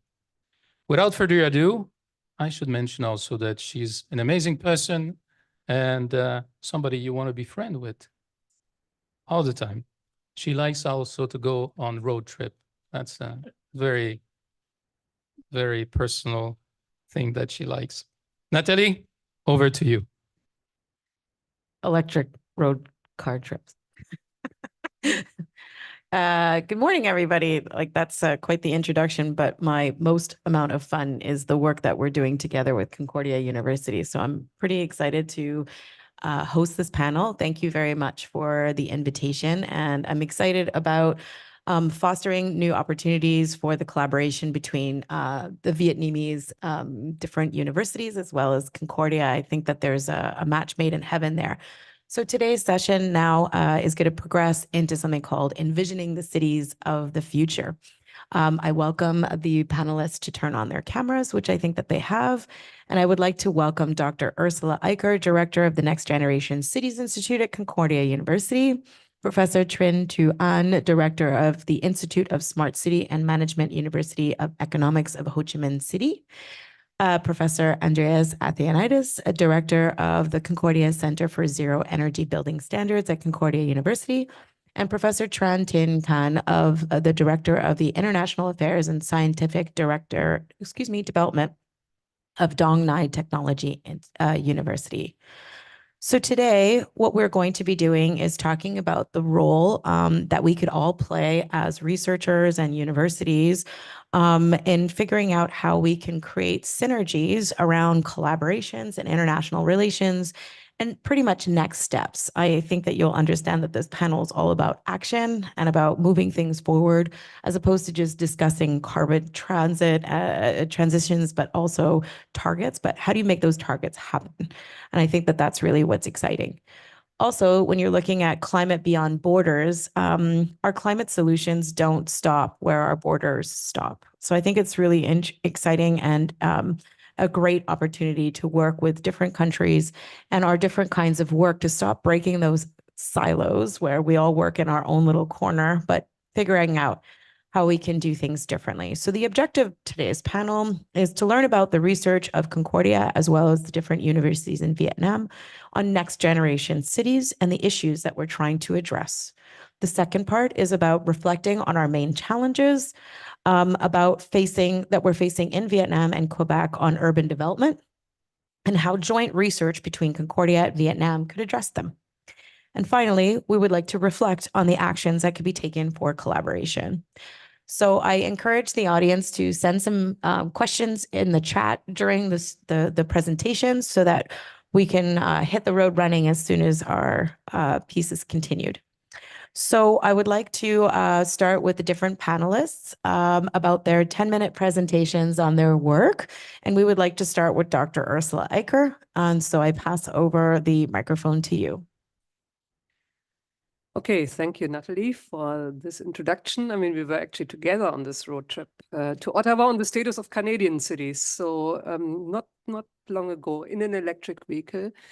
So it worked very well. And I'm going to talk a bit about the work we're doing at Concordia. To keep it short, I need to rush a bit through the slides. So just go to the next slide. So when I arrived about 4.5 years ago, it took about a year to found the Next Generation Cities Institute, which now groups many researchers working on all aspects of sustainable cities. I mean, of course, to a large extent from engineering, where I'm based, but also from the natural sciences, very important players for nature-based solutions. The design, arts, culture, and community research cluster that we have involving many researchers on aging in the city, on studies on cultural aspects which make cities vibrant, and then finally researchers in the mobility, cybersecurity, and research centers that work on how to make this data available and use it for more sustainable sharing practices of resources. Next one. So why do we do this? Of course, climate action is urgently needed. It's considered as actually the main global risk today, and not just by ecologists, but by major worldwide players. Next one. So, and if you look at Canada, so I think we all know that we need to act, and Canada often claims to be a pretty clean, green country, but the carbon footprint is, together with the US, the lifestyle carbon footprint. So concerning every individual here in this country is one of the highest worldwide, with about 14 tons per capita. And this is largely due, of course, to the fact that although in Quebec we have a very clean electricity system, this is not clean all over Canada, and electricity is only 20% of our energy consumption in Canada. So we have a lot of way to go to cover, to really transform the building systems, the way we consume goods, eat food, and so on. So it's a big challenge. Next one. And as many countries, and that comes back to what you said at the beginning, of course, Canada pledges to reduce emissions, but 2030 is only 7 years away, not even, nearly 6 years away. And if you look at with the trends, I mean, we don't really see a decrease in carbon emissions. So the pledges are always easily made, but to get there is a whole different story, and that's what we're mainly interested in now. Next one. And I think cities have a big role to play. I mean, that was part of the discussion we had in Ottawa just a week ago. They are, of course, the governments of proximity. They can pass bylaws to really enforce change on the one hand, but also incentivize change. So to provide opportunities to change zoning, to allow more mixity, to increase density. So cities are taking actions.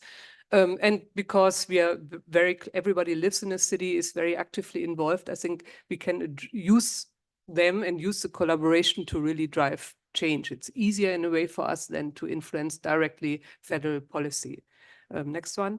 And many cities are taking action. So, I mean, I don't go through all of this, but if you look at the 2020, more or less midway, you see there's quite a few cities who claim to be already carbon neutral. This is not because they have already all the renewables and are super energy efficient. Mostly it's done by carbon credits. And there's a whole discussion of whether that's a good way to go. So the cities where you say Melbourne, for example, 100% carbon neutral is doing it with offsets.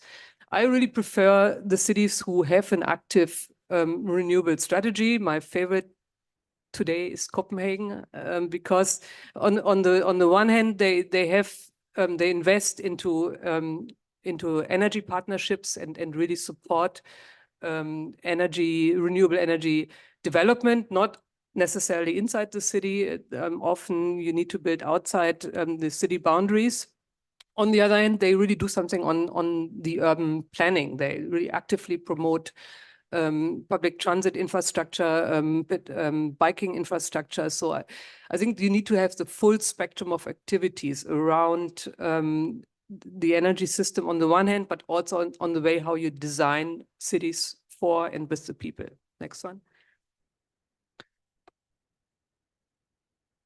Oh, this takes time. Now we come to the no, we don't come to the digital side yet. We mentioned it already in the Voltage initiative, which we will work on the next 7 years, right? To get us to 2030. So we need to, and we want to really work with multiple communities across the country and internationally to show what works. And this is very much a question of scale. If you have a huge city, probably in 7 years, it's not possible to go to net zero. But on a borough level, on a neighborhood level, I think it's very possible. And I think we need these demonstrators to see how it can be done. I mean, as I said, the full spectrum: efficiency, active transit, better waste management, better waste water management, All this needs to come together in more renewables on site. So all this needs to come together in very concrete projects. And we started to identify those first ones we want to work with over the next years. Next one. And go on to the next. And we're going to use data and digital twins to study these scenarios because we can't really afford to make mistakes if you take choices on the traffic system, on the energy systems. So next one.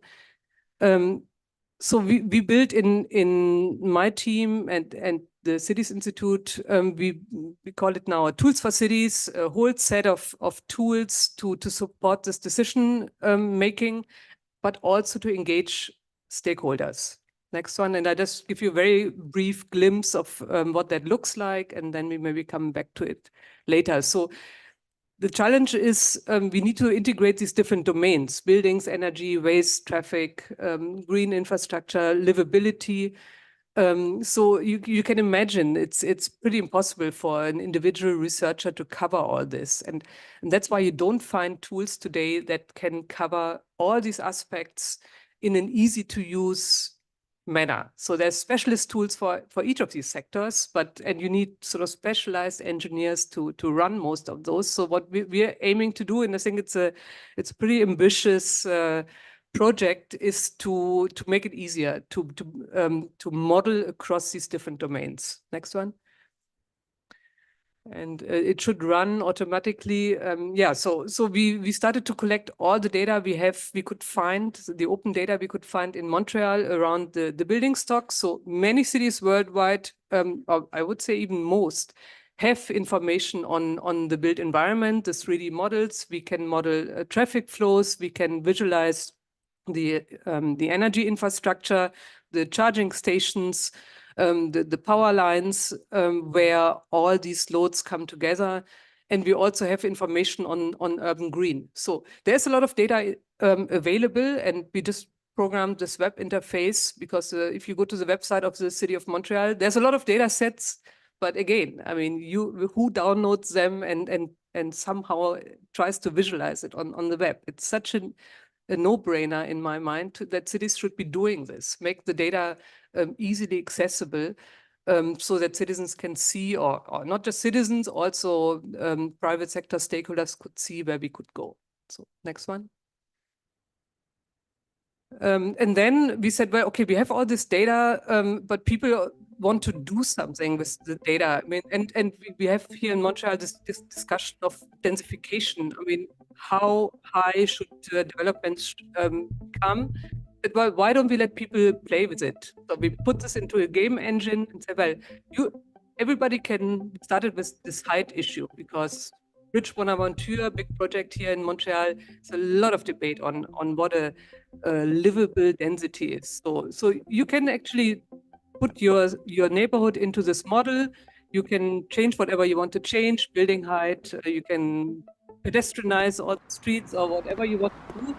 And then you play kind of day in the life, so you see what your changes look like. So whether and what happens in the city, you do little tasks like walking around and giving feedback on how you like the situation. So that's another thing we are missing today. There's a lot of speculation of what people like and what they don't like, but we really want to see feedback by as many people as possible. So we have this idea of bringing these tools into libraries who can really play around their neighborhood and see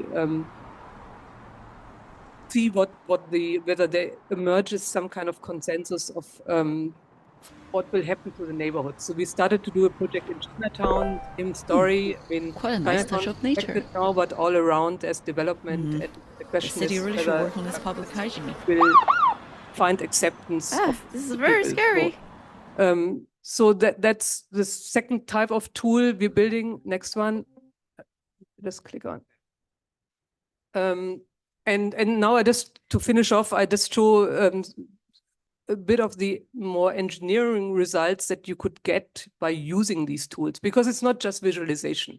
We really want to see if you have a city, and we did this project in Kelowna in BC, together with Enercan, next one, where we wanted to use the tools to basically model the entire city and see, can they get to net zero, yes or no, and what are the methods. And this is a messy process because the data available has never been designed for simulation. So you need to spend a lot of time to model the city in 3D, to attach all the information that we have from building permits, very chaotic information. So you need to do a lot of language processing to extract energy related information. Next one. But once you've gone through all this, you clean the data, you sort of join spatially all these data sets across the city, then you can run an energy model. Next one.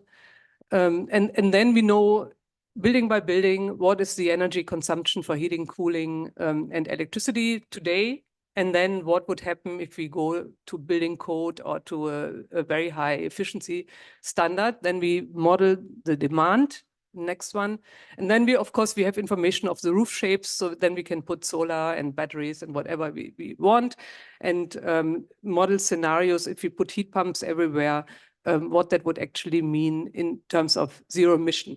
And I mean, I just tell you the result. I mean, for such a low density city, it will work, of course, because the buildings are mostly single family or low rise buildings. So you have a lot of roof space, not very high demand. Yeah, you can do it with solar. We did the same for New York, and you can imagine that there you are talking of maybe 10–20% of local renewables to cover the demand, just because it's a very dense city. So, and I'm not saying that this is better, because this has a lot of other problems related to transport, which in New York works much better. So I think there's more to come, but I think I stop here so that we have time for discussion. Thank you.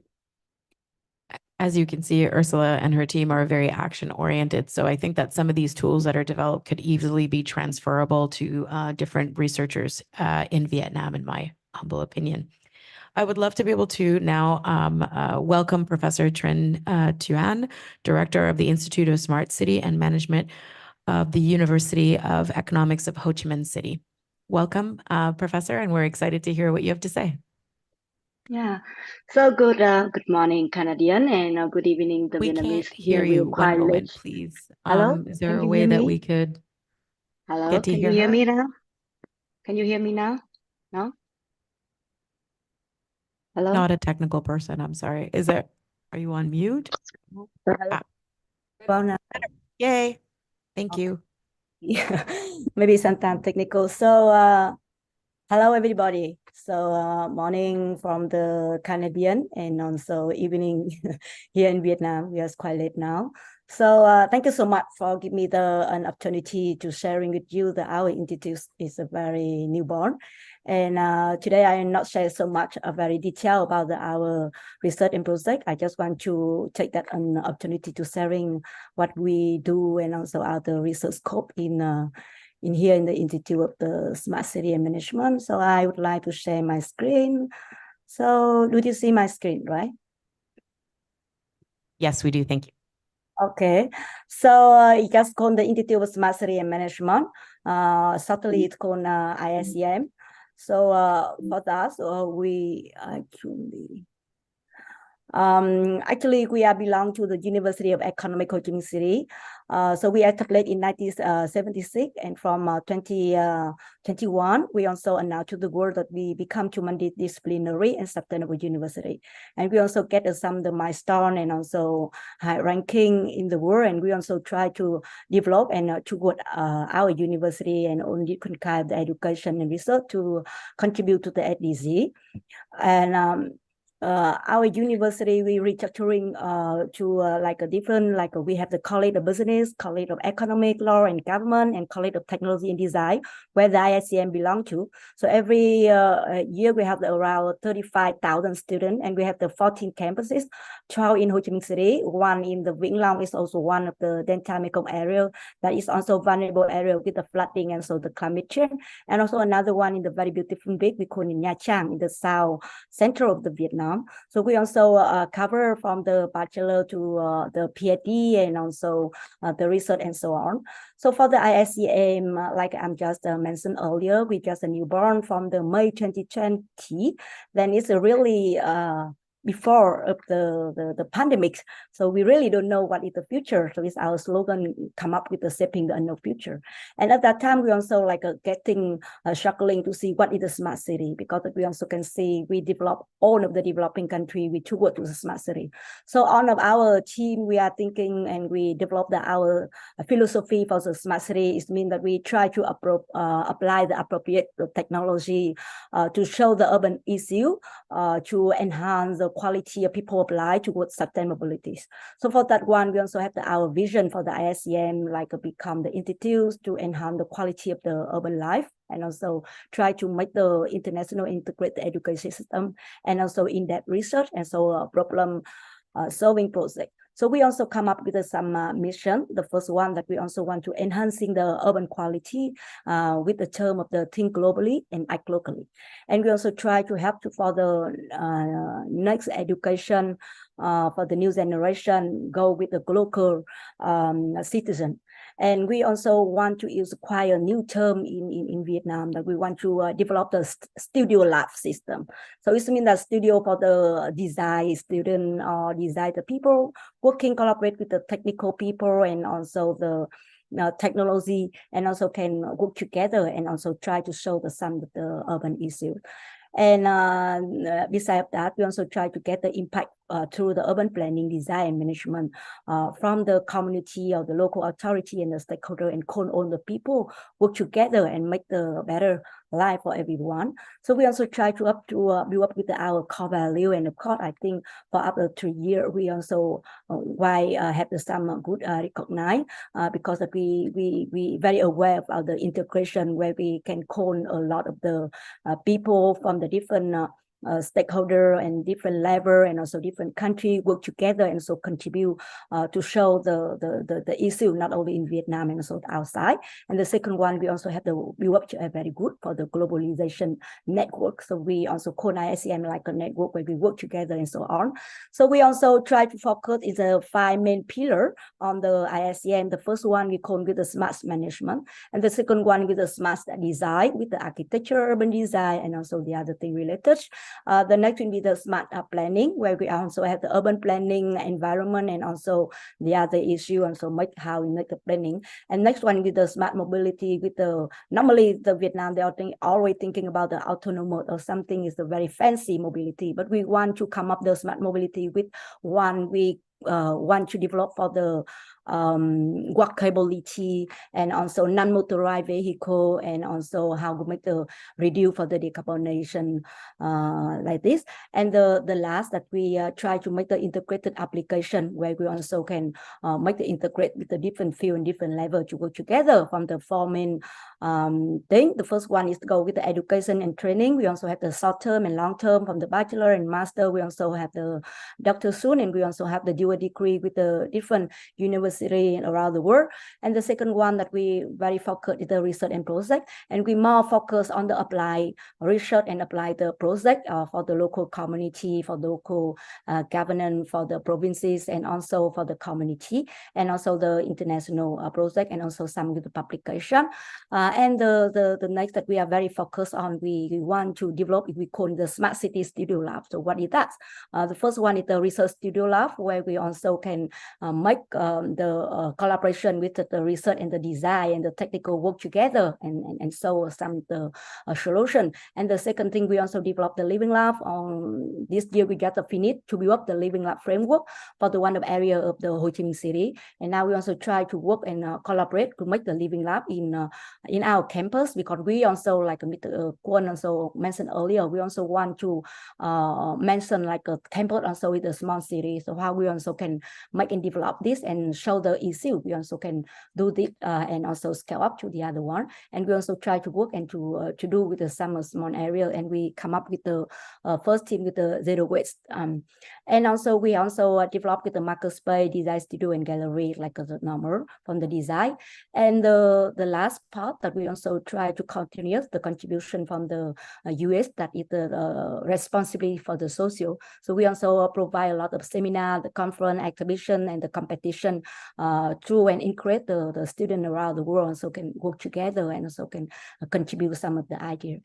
So for our last 3 years, we really work hard, and we had a very fantastic network. So we also quite do some project, and on the different kind of pillar, like I mentioned earlier, from the smart planning, we also try to help from the different province with the planning, and also for the smart management, we also help to build up like the new for National Research Centre of the Ocean Tech. One thing example like that, or we develop with the smart city. We will work with the indicator for the Vietnamese city, and where we also can apply, and we try to make some platform where we also can apply some solution there. For the smart mobility, we try to apply the technology like a gamification, and how we also can analyze between the inequality for the gender and want to promote for the workability and access to own. For the smart design, we also go with the tourism resilience for the livable smart city, and also work the one small project for the government girls in high school in the India.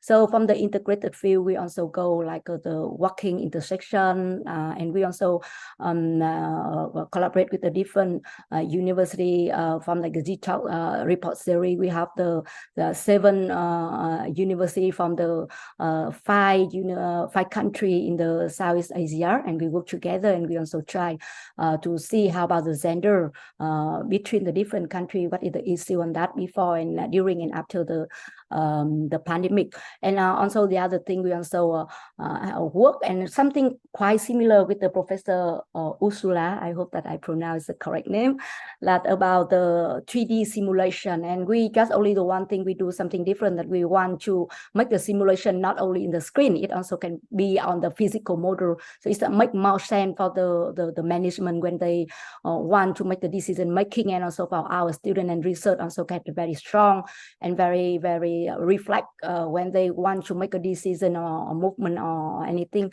So we also collaborate to work with some university and also Ho Chi Minh City Department of Architecture and Planning, and so the MIT from the work from the collaboration with the Cityscope from the Media Lab, and we just finished the project last year. We also developed with the project from the circular economy with Australia and something like that. So we try to work in the different thing. When we get the request from the local government or from the community, we can try to gather the network and try to help. And we also learning by doing and try to do, because the smart city is like that. And we also develop with a different kind of the project and topic that you also can see here. We also have to try to have some publication to get the recognized in the world, from the flooding until the smart city, or using the gamification for traffic safety, or livable smart city for the tourism and so on. We also propose some of our collaboration model for the different kind, like from the higher education, from the industry, from the government sector, NGO, and also from the international organization in the 4 main pillar, like the education or research and project. We also can try to make the collaboration like a publishing together, make the consulting or the ordering, like in this January, we also invite 11 more than 10 professors and experts in the different country, and come here and also help for the Vũng Tàu city to develop for one of the research. And also we have the international over there, and we also help them to make the better design, and we also make the one we call the international competition, and we call all over the world. The student also can submit it. So through that, we also can learn a lot from the student perspective and also from the professor. So it's also one kind of research and project we also can do and go together. And also we also call on our research network also can contribute for the social engagement, and it also can do not only in Vietnam Vietnam, it also can outside, like we do in Thailand, we do in India, in Philippines, and also the other. And the last one is the Studio Lab, that where we really want to make it more popular and a more network, where we also can do the R&D and also can make to help, and also something the Living Lab. We also have the very, very detailed for the university collaboration we can do for like for the education, like student exchange, staff exchange. And for the staff exchange here in our university also can get some like accommodation and so on. And we also can try to work together and come here and go there and to work together, and maybe sometime in the online we also can work with some of the project or the research we want to do, or maybe some when we get the demand from the or the request from the government or from the local authority, we also can call out the network. And we also make the one we call international network of the ISCM. We have the like 100 international people around the world so collaborate with us for that. For the research and funding, now we also work with the different university. You try to finding the fund to work together, maybe local, maybe international, and also can become the specialist on our local project, like I mentioned earlier. We also have some company collaboration from through the education, research, social engagement, and Studio Lab, because we are thinking like the student of the research now, we also have to apply and to do the project practical as much as we can. So the collaborate like the Living Lab or like a network for the different kind of people and stakeholders is very, very important, especially for the developing country, because we are always struggling to how we also can make the collaboration and so on. So we also have the nearly 50 partner from the 14 countries around the world, and with the university and company and NGO and so on. We also have some potential partner that we are working with, that they are very close. So when we need something, we also can get support from that one. And also with that why we can learn a lot of things. So every year we also have one of the team to develop. So we also can be sure that all our activity from the education, like a design studio, from the webinar and workshop webinar, normally we do for our expert and also the professors who sharing some of the hot issue around the world, and also some of the show and the campaign and the research project that we have to be learned, that how we also can contribute from the one of the targets. So it will be like that. So like example, like 2020, we also have the topic with the shaping the no future towards smart city, where we learn how we also can contribute to smart city, that we not depend too much to the technology and so on. And 2021, we continued with the smart city plus, where we also can use some like a city branding or some technology to show the urban problem and the solution. And the 2022, we also go with the resilient through smart city land, and with different kind of perspective from the smart city to contribute and to make the people a better quality of life. And this year we also have the design for carbon neutrality future, because we want to learn and so increasing how from the design, from the planning, from the mobility, and can contribute to reduce the carbon emission, and how we also can make all our activity to target and to contribute for the SDG or something like that. So some here you also can see some of our activity, the campaign and the program. So last year we also tried to do the very big team we call Ready for Night, where we have the 4 different international conference, where we call with more than 10 universities around the world to make the core organization with us for the sustainable university development and opportunity and challenge. And we also try to make the international forum on sustainability network, where we also can learn and try to share in our partner, that how we also can learn and contribute for our university. We also have the resilient by technology in design, and next year we also have the second one. And if the Concordia also feel interesting, or I think it's the next generation series institute interesting, I also want to open the chance for the collaboration, and also maybe the paper writing, and also some special webinar or section on that would be very welcome. And also the other aspect like Arctic Fusion or our event series. So here you also can see all the activity for the 1 year that we are developed, and we try to learn how we also can contribute for the SDG. And some here you also can see of the activity that we did for this year. So I think it's a year that I try to say very shortly and briefly about the ISCM, and I hope that it's only like like the first step is sharing the interest. And after that, if we feel more interesting on that one, I think I will send the portfolio and also some of the information that why is quite similar with the Professor Ursula sharing with the 3D simulation, with the what is the city layer and city player, or the twin. Digital twin is also the one thing that we also try to develop, and we also now to apply some fund to work on that one. And you also have the experience on that one, so I think it's fantastic that we also can go on that. So thank you very much for the listening, and thank you.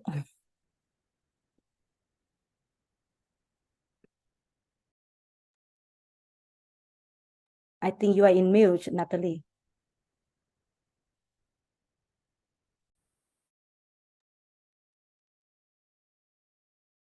Different types of opportunities to be able to have an integrated application. So I think that there's a lot of opportunity for collaboration with the work that the Next Generation Cities Institute is doing, as well as many different departments of Concordia. So I look forward to the conversation.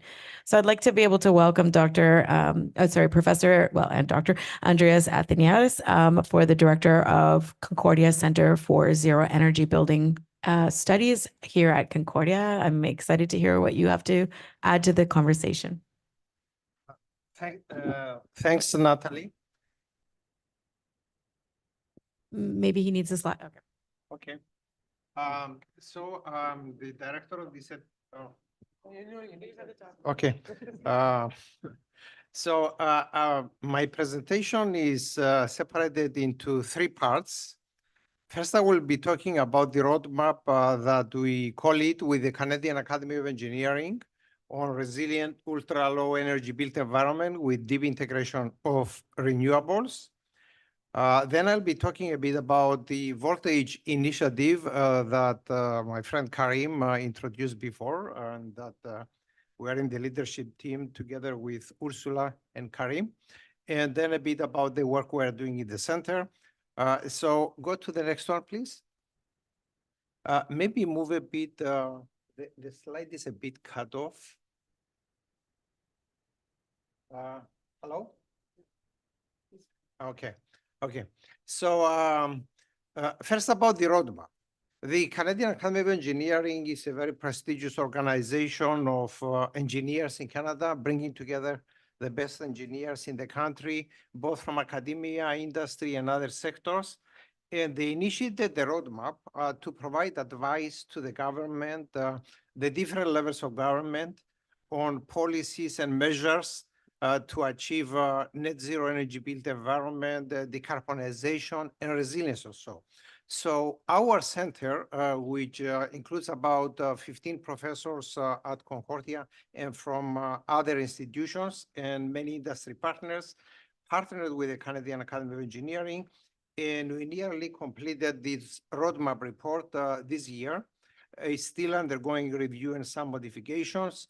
And here I want to talk about 3 major case studies that we have followed over the years through the leadership of 2 NSERC strategic research networks that I led on smart net zero and solar buildings and communities. So the first one is about the Varenne Library. You saw it earlier in the video presented before. This is Canada's first net zero institutional building and the living lab, a continuing case study. We are involved in the design stages and now the operation and optimization of its grid interaction. So it's very close to Montreal. It's in the Montreal area. Then I will talk about the West 5 net zero community in London, Ontario. Again, a project that is ongoing and is going to be one of the living labs that Ursula mentioned together with the city of Varenne. So these are very important case studies that affect national policy and also international policies. We presented these to international symposiums of the International Association of Academies of Engineering very recently. The third one, I will not talk too much about it. It's about seasonal energy storage. It's the Drake Landing solar project in Alberta. Next one, please. So the whole smart solar building concept is presented in this schematic. It includes everything from motorized shades to control sunlight coming to a space, electrochromic windows, active and passive thermal energy storage, heat pumps, connection to an electric vehicle and the smart grid, BIPV, built-in integrated photovoltaics. So a lot of the components we are talking about for achieving decarbonization and net zero are in this schematic, and they apply both to the building level and the community level. So by doing the best we can with the buildings while having a comfortable and healthy indoor environment, we can achieve decarbonization and resilience. Next one, please. So a bit more about the Varenne Library. So this project started in 2012. We were involved from the early stages in the design of the building, building a consortium, attracting top partners to it, interacting with Hydro-Quebec and also NRCan, Carmen Energy, the federal government lab. So the building included a lot of innovations, a building integrated photovoltaic thermal system, a technology on which we have been working here at Concordia. The John Mason School of Business includes a similar system, geothermal system, radiant floor heating and cooling, EV car charging. The building has received a lot of awards, a lot of publicity. And we are still working on this building in collaboration with Hydro-Quebec and some other companies on optimizing its operation and grid interaction. So it is a living lab at the single building scale. And one of my colleagues is studying, for example, the effect of occupant behavior, how many people are in the building. So a library as a living lab is really ideal because that's where you get everybody coming from the city. You get the kids, you get the families, you get everybody. So next one, please. So then it was shown that by exporting solar electricity from a built-in integrated photovoltaic system to the grid, we displace more primary energy through PV generation than electricity imported from the grid in an average year. And that's an approximate one definition of net zero energy performance. You see some of the stats there in the diagram. So a typical building like this would consume 4 times as much electricity as the Varenne Library. So it shows how far we can go if we're really ambitious in all our buildings, especially institutional buildings. So we can cut that by 75% to 70 kilowatt hours per meter square per year per floor area. And the energy production, I mean, it was 50 kilowatt hours per meter square per year. And based on a primary energy factor of 1.5, it displaces more electricity than it produces. So essential elements, a building integrated photovoltaic system using the surface of the building to generate electricity, passive solar design for a nice indoor environment with a lot of daylight, a lot of fresh air heated with solar energy, and then integration with an electric vehicle, with battery storage. So this is the essential concept also of our CFREF. So, so this is a lot of publications on this, and it's a continuing living lab case study. Next one, please. Now, you see here in this schematic some of the key technologies in the building, the geothermal system, the floor heating with the energy storage in the concrete, the BIPV system with some heat recovery from part of it, and the electric vehicle. And the export to the grid with the green area, the consumption in the red area, and even giving some free electricity to the grid. So next one. Now here, this is from a recent experiment, current research in collaboration with Hydro-Quebec, Regular Water Controls Company, and the city of Varenne. We are basically, we perform a predictive control experiment based on weather prediction 1 day ahead and a model of the building, data-driven model of the building, to basically displace the electricity demand from the peak periods of the grid. Those are the 2 shaded areas there from 6 to 9 in the morning, and then from 4 to 8 in the afternoon and evening. So we achieve a lot of A lot of that, this is an initial experiment, and this is on a sunny, cold day with minus 20 degrees outside. So this is very important to know. In a country like Canada and Quebec, there is a lot of sun when it's cold. That's why you produce a lot of maple syrup, okay? By the way, a lot of people don't know that. So this is what you need to produce very good maple syrup. So basically, a lot of this electricity can be exported to the grid or consumed in the building. So this was a relatively successful experiment, but we can do much better. And this is a living lab, part of the living lab concept, you know, doing these experiments in actual buildings and innovating, seeing people's response, and then learning for other projects, and then communicating the results. Next one, please. So then what are some of the barriers? We need to develop better and cheaper modular BIPV systems that become part of the building envelope. We need integrated building energy systems with heat pumps, energy storage, plus EVs, plus batteries, plus BIPV systems. In some cases, they can be prefabricated in factories. Smart grid, interactive, predictive controls, and novel business and financial innovation models. These are necessary and part of this whole living lab concept is really the financial and business side of the whole story. Next one, please. Now, the other and even more important project, I would say, because it's at the community scale, again, we started working on this project under an NSERC strategic network with London Hydro in London, Ontario. This is in Ontario, not in Quebec. And a company called S2E that was formed as part of this project. So this project involved right from the beginning, all the concepts about a nice environment, even some of the water and waste aspects, and the energy storage of the building and community levels, battery storage, EVs owned by the community, and then the ability to be net zero based on solar energy, just solar, and to operate as a microgrid in islanded mode in emergency situations or whenever needed. Next one. It's So you just see here, it's a little bit past 10 minutes. So yeah, I'll go very keep quickly. finishing. Yeah, go to the next one.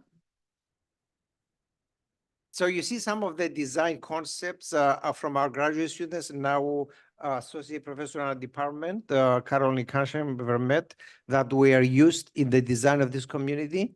Next one. Again, the different pathways that we can follow to achieve net zero, from the one in West 5 to Drake Landing. Next one. On building green interaction, we are doing a lot of the work that I mentioned before, especially with model predictive control and developing flexibility to assist the grid to manage the demand. Next one. Some of the results from a school, how we can manage the energy demand of a school to reduce peak demand by 45 to 65%. Next one, please. Now, on the voltage, the whole concept, the CIFREF 123 million grant that I led its development scientific director. Now I chair its scientific committee.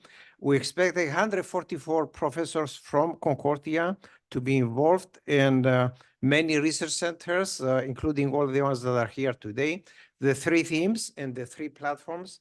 The Living Lab is platform C. Next one, please.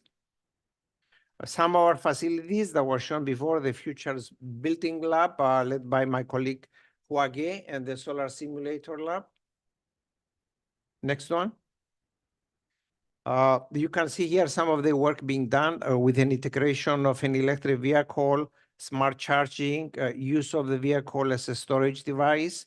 A project also in the north, in Iqaluit, with development of custom BIPVT panels. Next one, please. Some of the, very often people do not know that we can have different colors of solar panels.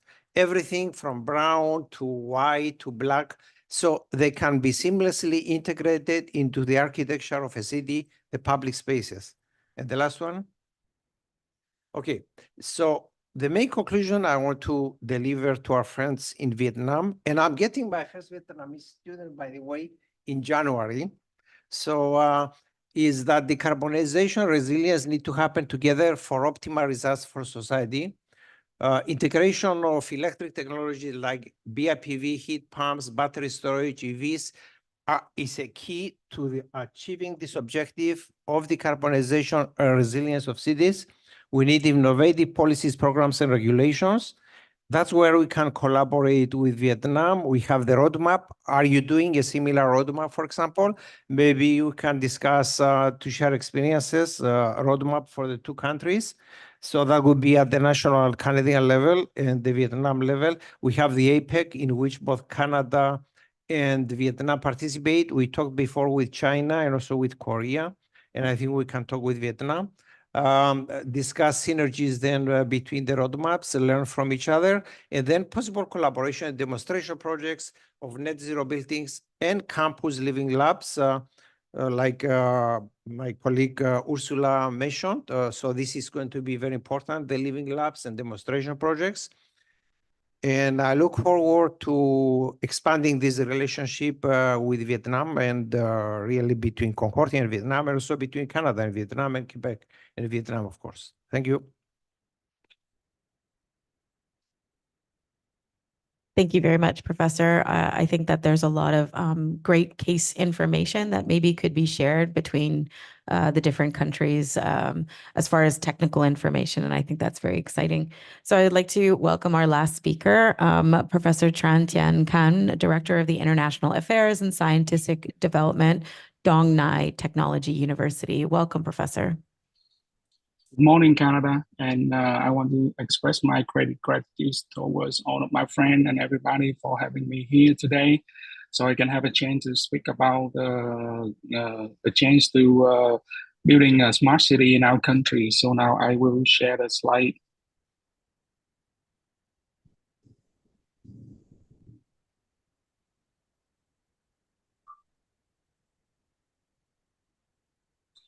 Okay, so I come up with the topic of future city in Vietnam and the emerging energies and sustainable Ho Chi Minh City. So as we can see that in this report, I have 4 important messages I want to discuss with not only the Concordia University and also all of our partner and everybody who the see is interesting to cooperate with us. And all of these 4 issues is built based on our finished project and also the approach for our new solution to the building of the future city. So the first thing, we address the problem and the change and the promising solution for Vietnam to be on the high speed rail to the new era. The second section, we will be talking about the solution for building a green and sustainable future city. And the third content will be the introduction of the emerging technologies and policies for future city in Vietnam. And in the end, we will show the conclusion for the cooperation between Concordia University and Vietnam, so we can have reach the benefit of both two sides. So first of all, when we talk about the future city, the smart city, so we have to talk about the 3 main things that will indicate the meaning of the smart city. The first thing would be the healthcare system. The second thing would be the transportation system. And the last one will be the education system. And in that manner, the smart city in our definition will be concluding the important section. We'll like energy, transportation, smart home, healthcare system, and public service. And in that manner, in this report, we will talk about the change and the solution first, and then we will come up with the conclusion on the solution, how we can do it. But first of all, we want to show the determination of Vietnam to build the road to the Vietnam net zero in 2050. And we have the 3 important things. Is the first is moving toward the green and renewable energies. The second thing is including the CCS and CCUS technologies to the fossil fuel and non-renewable energies. And the last thing would be the finding of infrastructures, and also the building of energy system that we can store the energies. On the right-hand side, you can see that one of our finished project with the World Energy Council in 2022, we see that the renewable energies, and we also some of the environment or climate change management, everything is on the right-hand side. Upper side of the plot will be the uncertainty, and that will make our energy leaders is awake at night. And when in the blue dot, we will see that we have some clear purpose, and the impact of that purpose, like the digitalization, land, water viability, something like that. But in this manner of this result, we can see that so many important points of the energy sector, of the smart city sector, energies efficiency, something like that, will be leading from the uncertainty part of the plan to improve the green and sustainable Vietnam and Ho Chi Minh City in private. In this section of the report, I will talk about important pillars for building up a green and sustainable future city in Vietnam. So according to our research, we actually, in this part, we don't have enough time to show and explain all of our results from research. So we try to conclude some important point. The first thing is the key factors. We can see that the sustainable energy grid is very important, and we have to find out and build up everything from that point. The second thing is the effective healthcare system. And the third thing is the smooth transportation solution. And in the end will be the smart housing system. For accompany the four goal, we have to finish all of the important key point, and we have the four key point on the right-hand side. The first-hand side is the use of hydrogen energies and for transportation and to reach the FCEV market. The second thing is we build up everything on the purpose and the substrate of circular economy for building a business model, building systematic management. And the third thing will be the smart grid. And the last one will be the carbon sequestration process like CCS or CCUS. So we have to indicate four pillars to establishment of the future city. The first of all, and the most important, is the energy demand, consumption, and properties. And the second thing is we have to provide clean air, green and sustainable carbon neutral environment. The third thing will be cutting out the carbon emission in the industry activity. And the last one will be the building up of the circular economy business model. And from this point on, we will concentrate on explaining all of the pillars that we indicate in this work. First of all, we have in this part is the energies, which I think is the most important issues. And I borrow some of the content from other research to indicate our meaning here. The first one, to building the smart city, we have the pictures on the left-hand side. We see that from the smart home, the level of energy trading, and we can easily see that the energies is cover and provide most of the important points to create the smart city. And hydrogen is like one of the most important issues, and we consider one of the main four factors to cut down the carbon emission, and also be a great candidate to replace for the fossil fuels. The second thing, the most important thing is to build the smart energy system in Vietnam. Have to be the hydrogen economy in Vietnam has to be accomplished in building the whole hydrogen economy. As you can see in the right-hand side, we see that the electricity generation by source from 1985 to 2020, we see that the demand for the natural gas is improving, the coal is improving, the hydrogen is only appears in some of the spatial and specific industry like the food technologies or some oil and gas industry.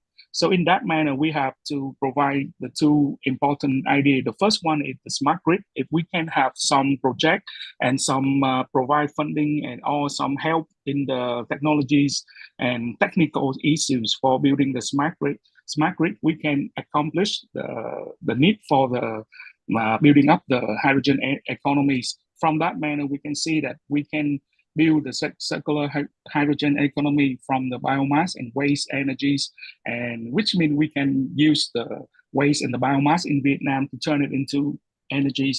The second thing is we can try the seawater to hydrogen, which is received a lot of attention these days.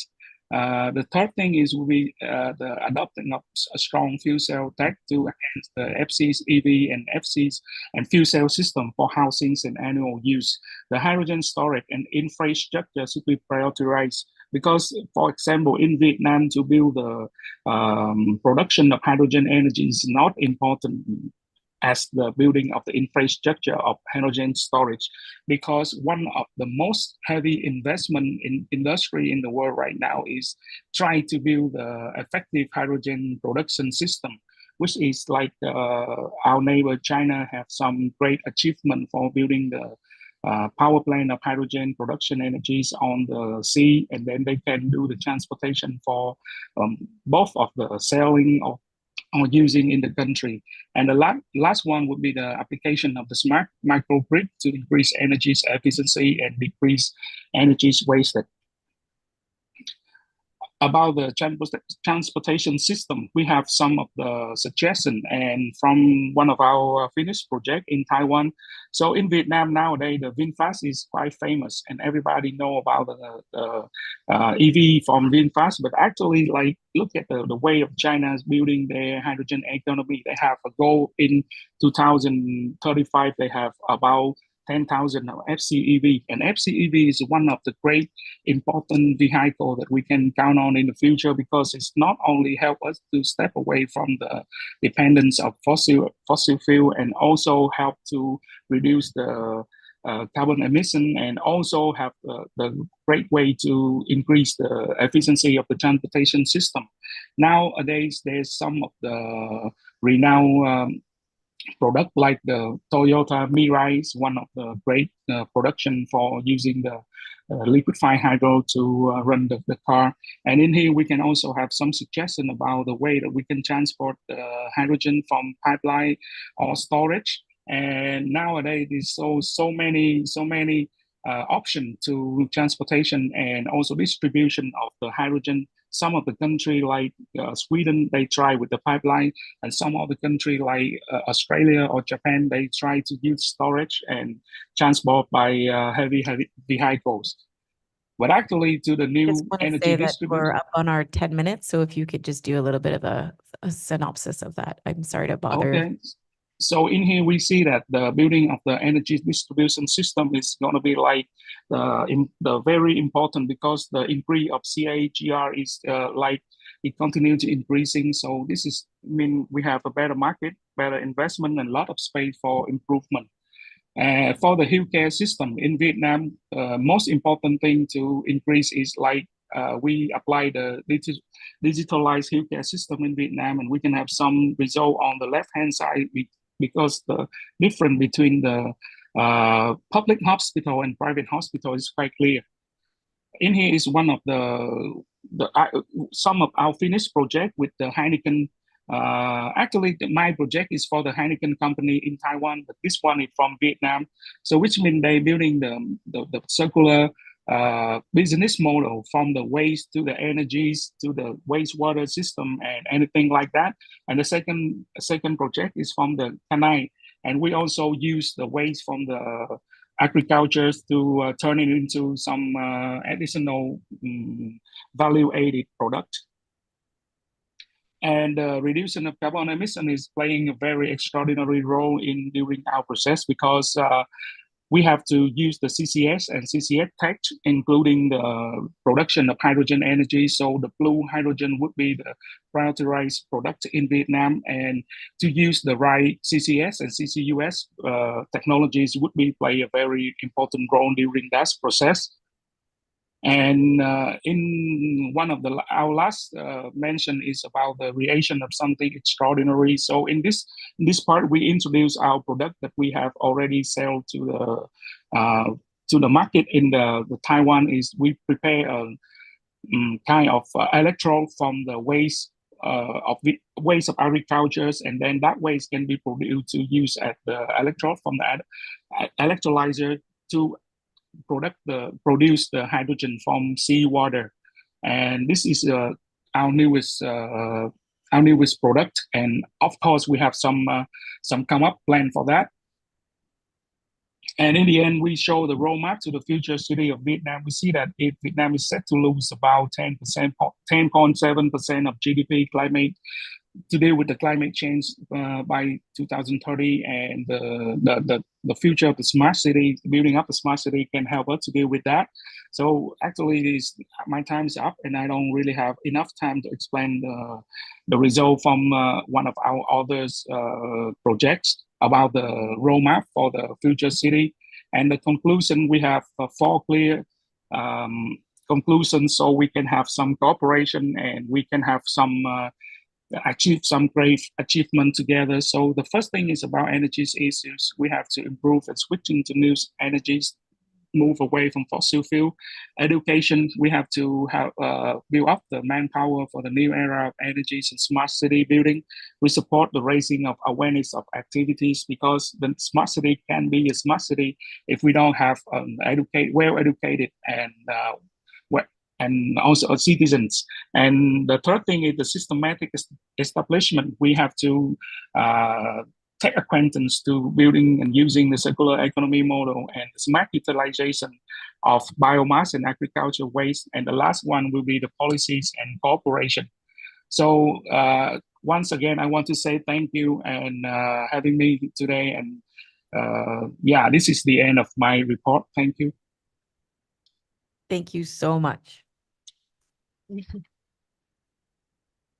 I'd like to maybe just end on that by saying that you said we want to be able to do the creation of something extraordinary. And so I welcome that maybe these 4 professors have a lot of different opportunities of how we could collaborate together. Unfortunately, I believe that we're over time, so I don't feel like we have the time for a discussion, but I feel strongly that a discussion can continue from this. Clearly, a lot of people are doing a lot of really amazing things, and I think it's really interesting to be able to start the conversation, but to keep it going. So I think it would be a call to action for me, is to make sure that we continue those conversations and share the informations of a lot of the great work that you're doing, and accelerate the work that you're doing by maybe cross collaborations of the work that we're doing in different countries. So I welcome you to continue that conversation, and I celebrate the work that you're all doing, because I think all of us together have to make that difference. So not to delay any further, I'm going to welcome Stéphane Chaillet back to the microphone to be able to conclude the session. Thank you very much.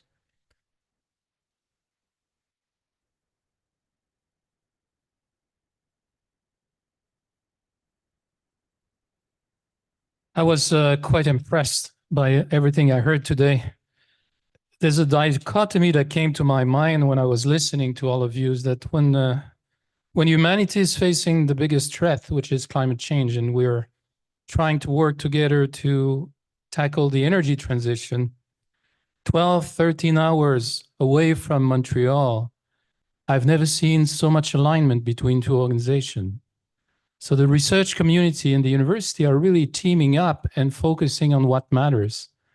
And I was drawing something when I was talking. I don't know if you can see it, but it's the flower of collaboration here that I drew, trying to map out. And when you mentioned about the student exchange, I saw it like the cross-pollination between the 2 organizations, where we could further advance our knowledge and understanding of each other.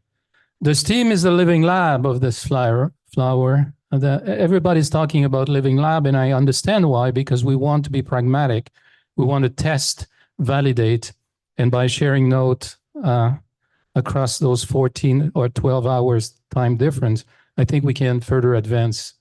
So many aspects of collaboration I've mentioned. When we get to the building and the city, of course, the services, I would say, the city has to provide needs to become smart. I will summarize it like this: transportation, hospital, education.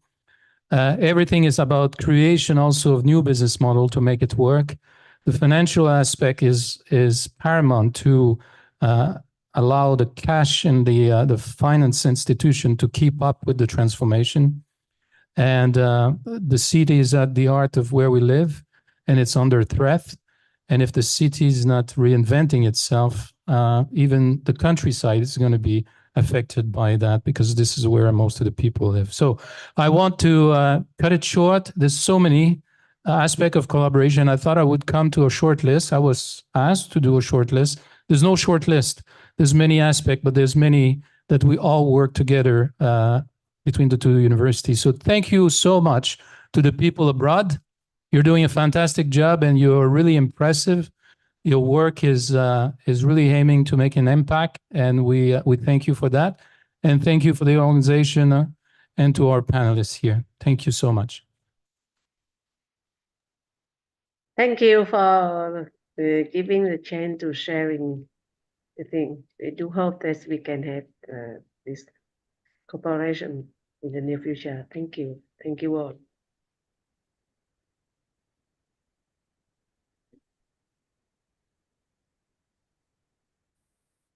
Okay, thank you, everyone. Thanks for coming into Fourth Space today for this conversation. So happy that we can make this connection happen. We will be closing up our Zoom and our live stream, but just a quick reminder that this conversation remains available on our YouTube channel, CU Fourth Space, if you'd like to revisit or share it there. Okay, everyone, have a great evening. Have a good sleep. Everyone here, have a good afternoon. Talk to you soon.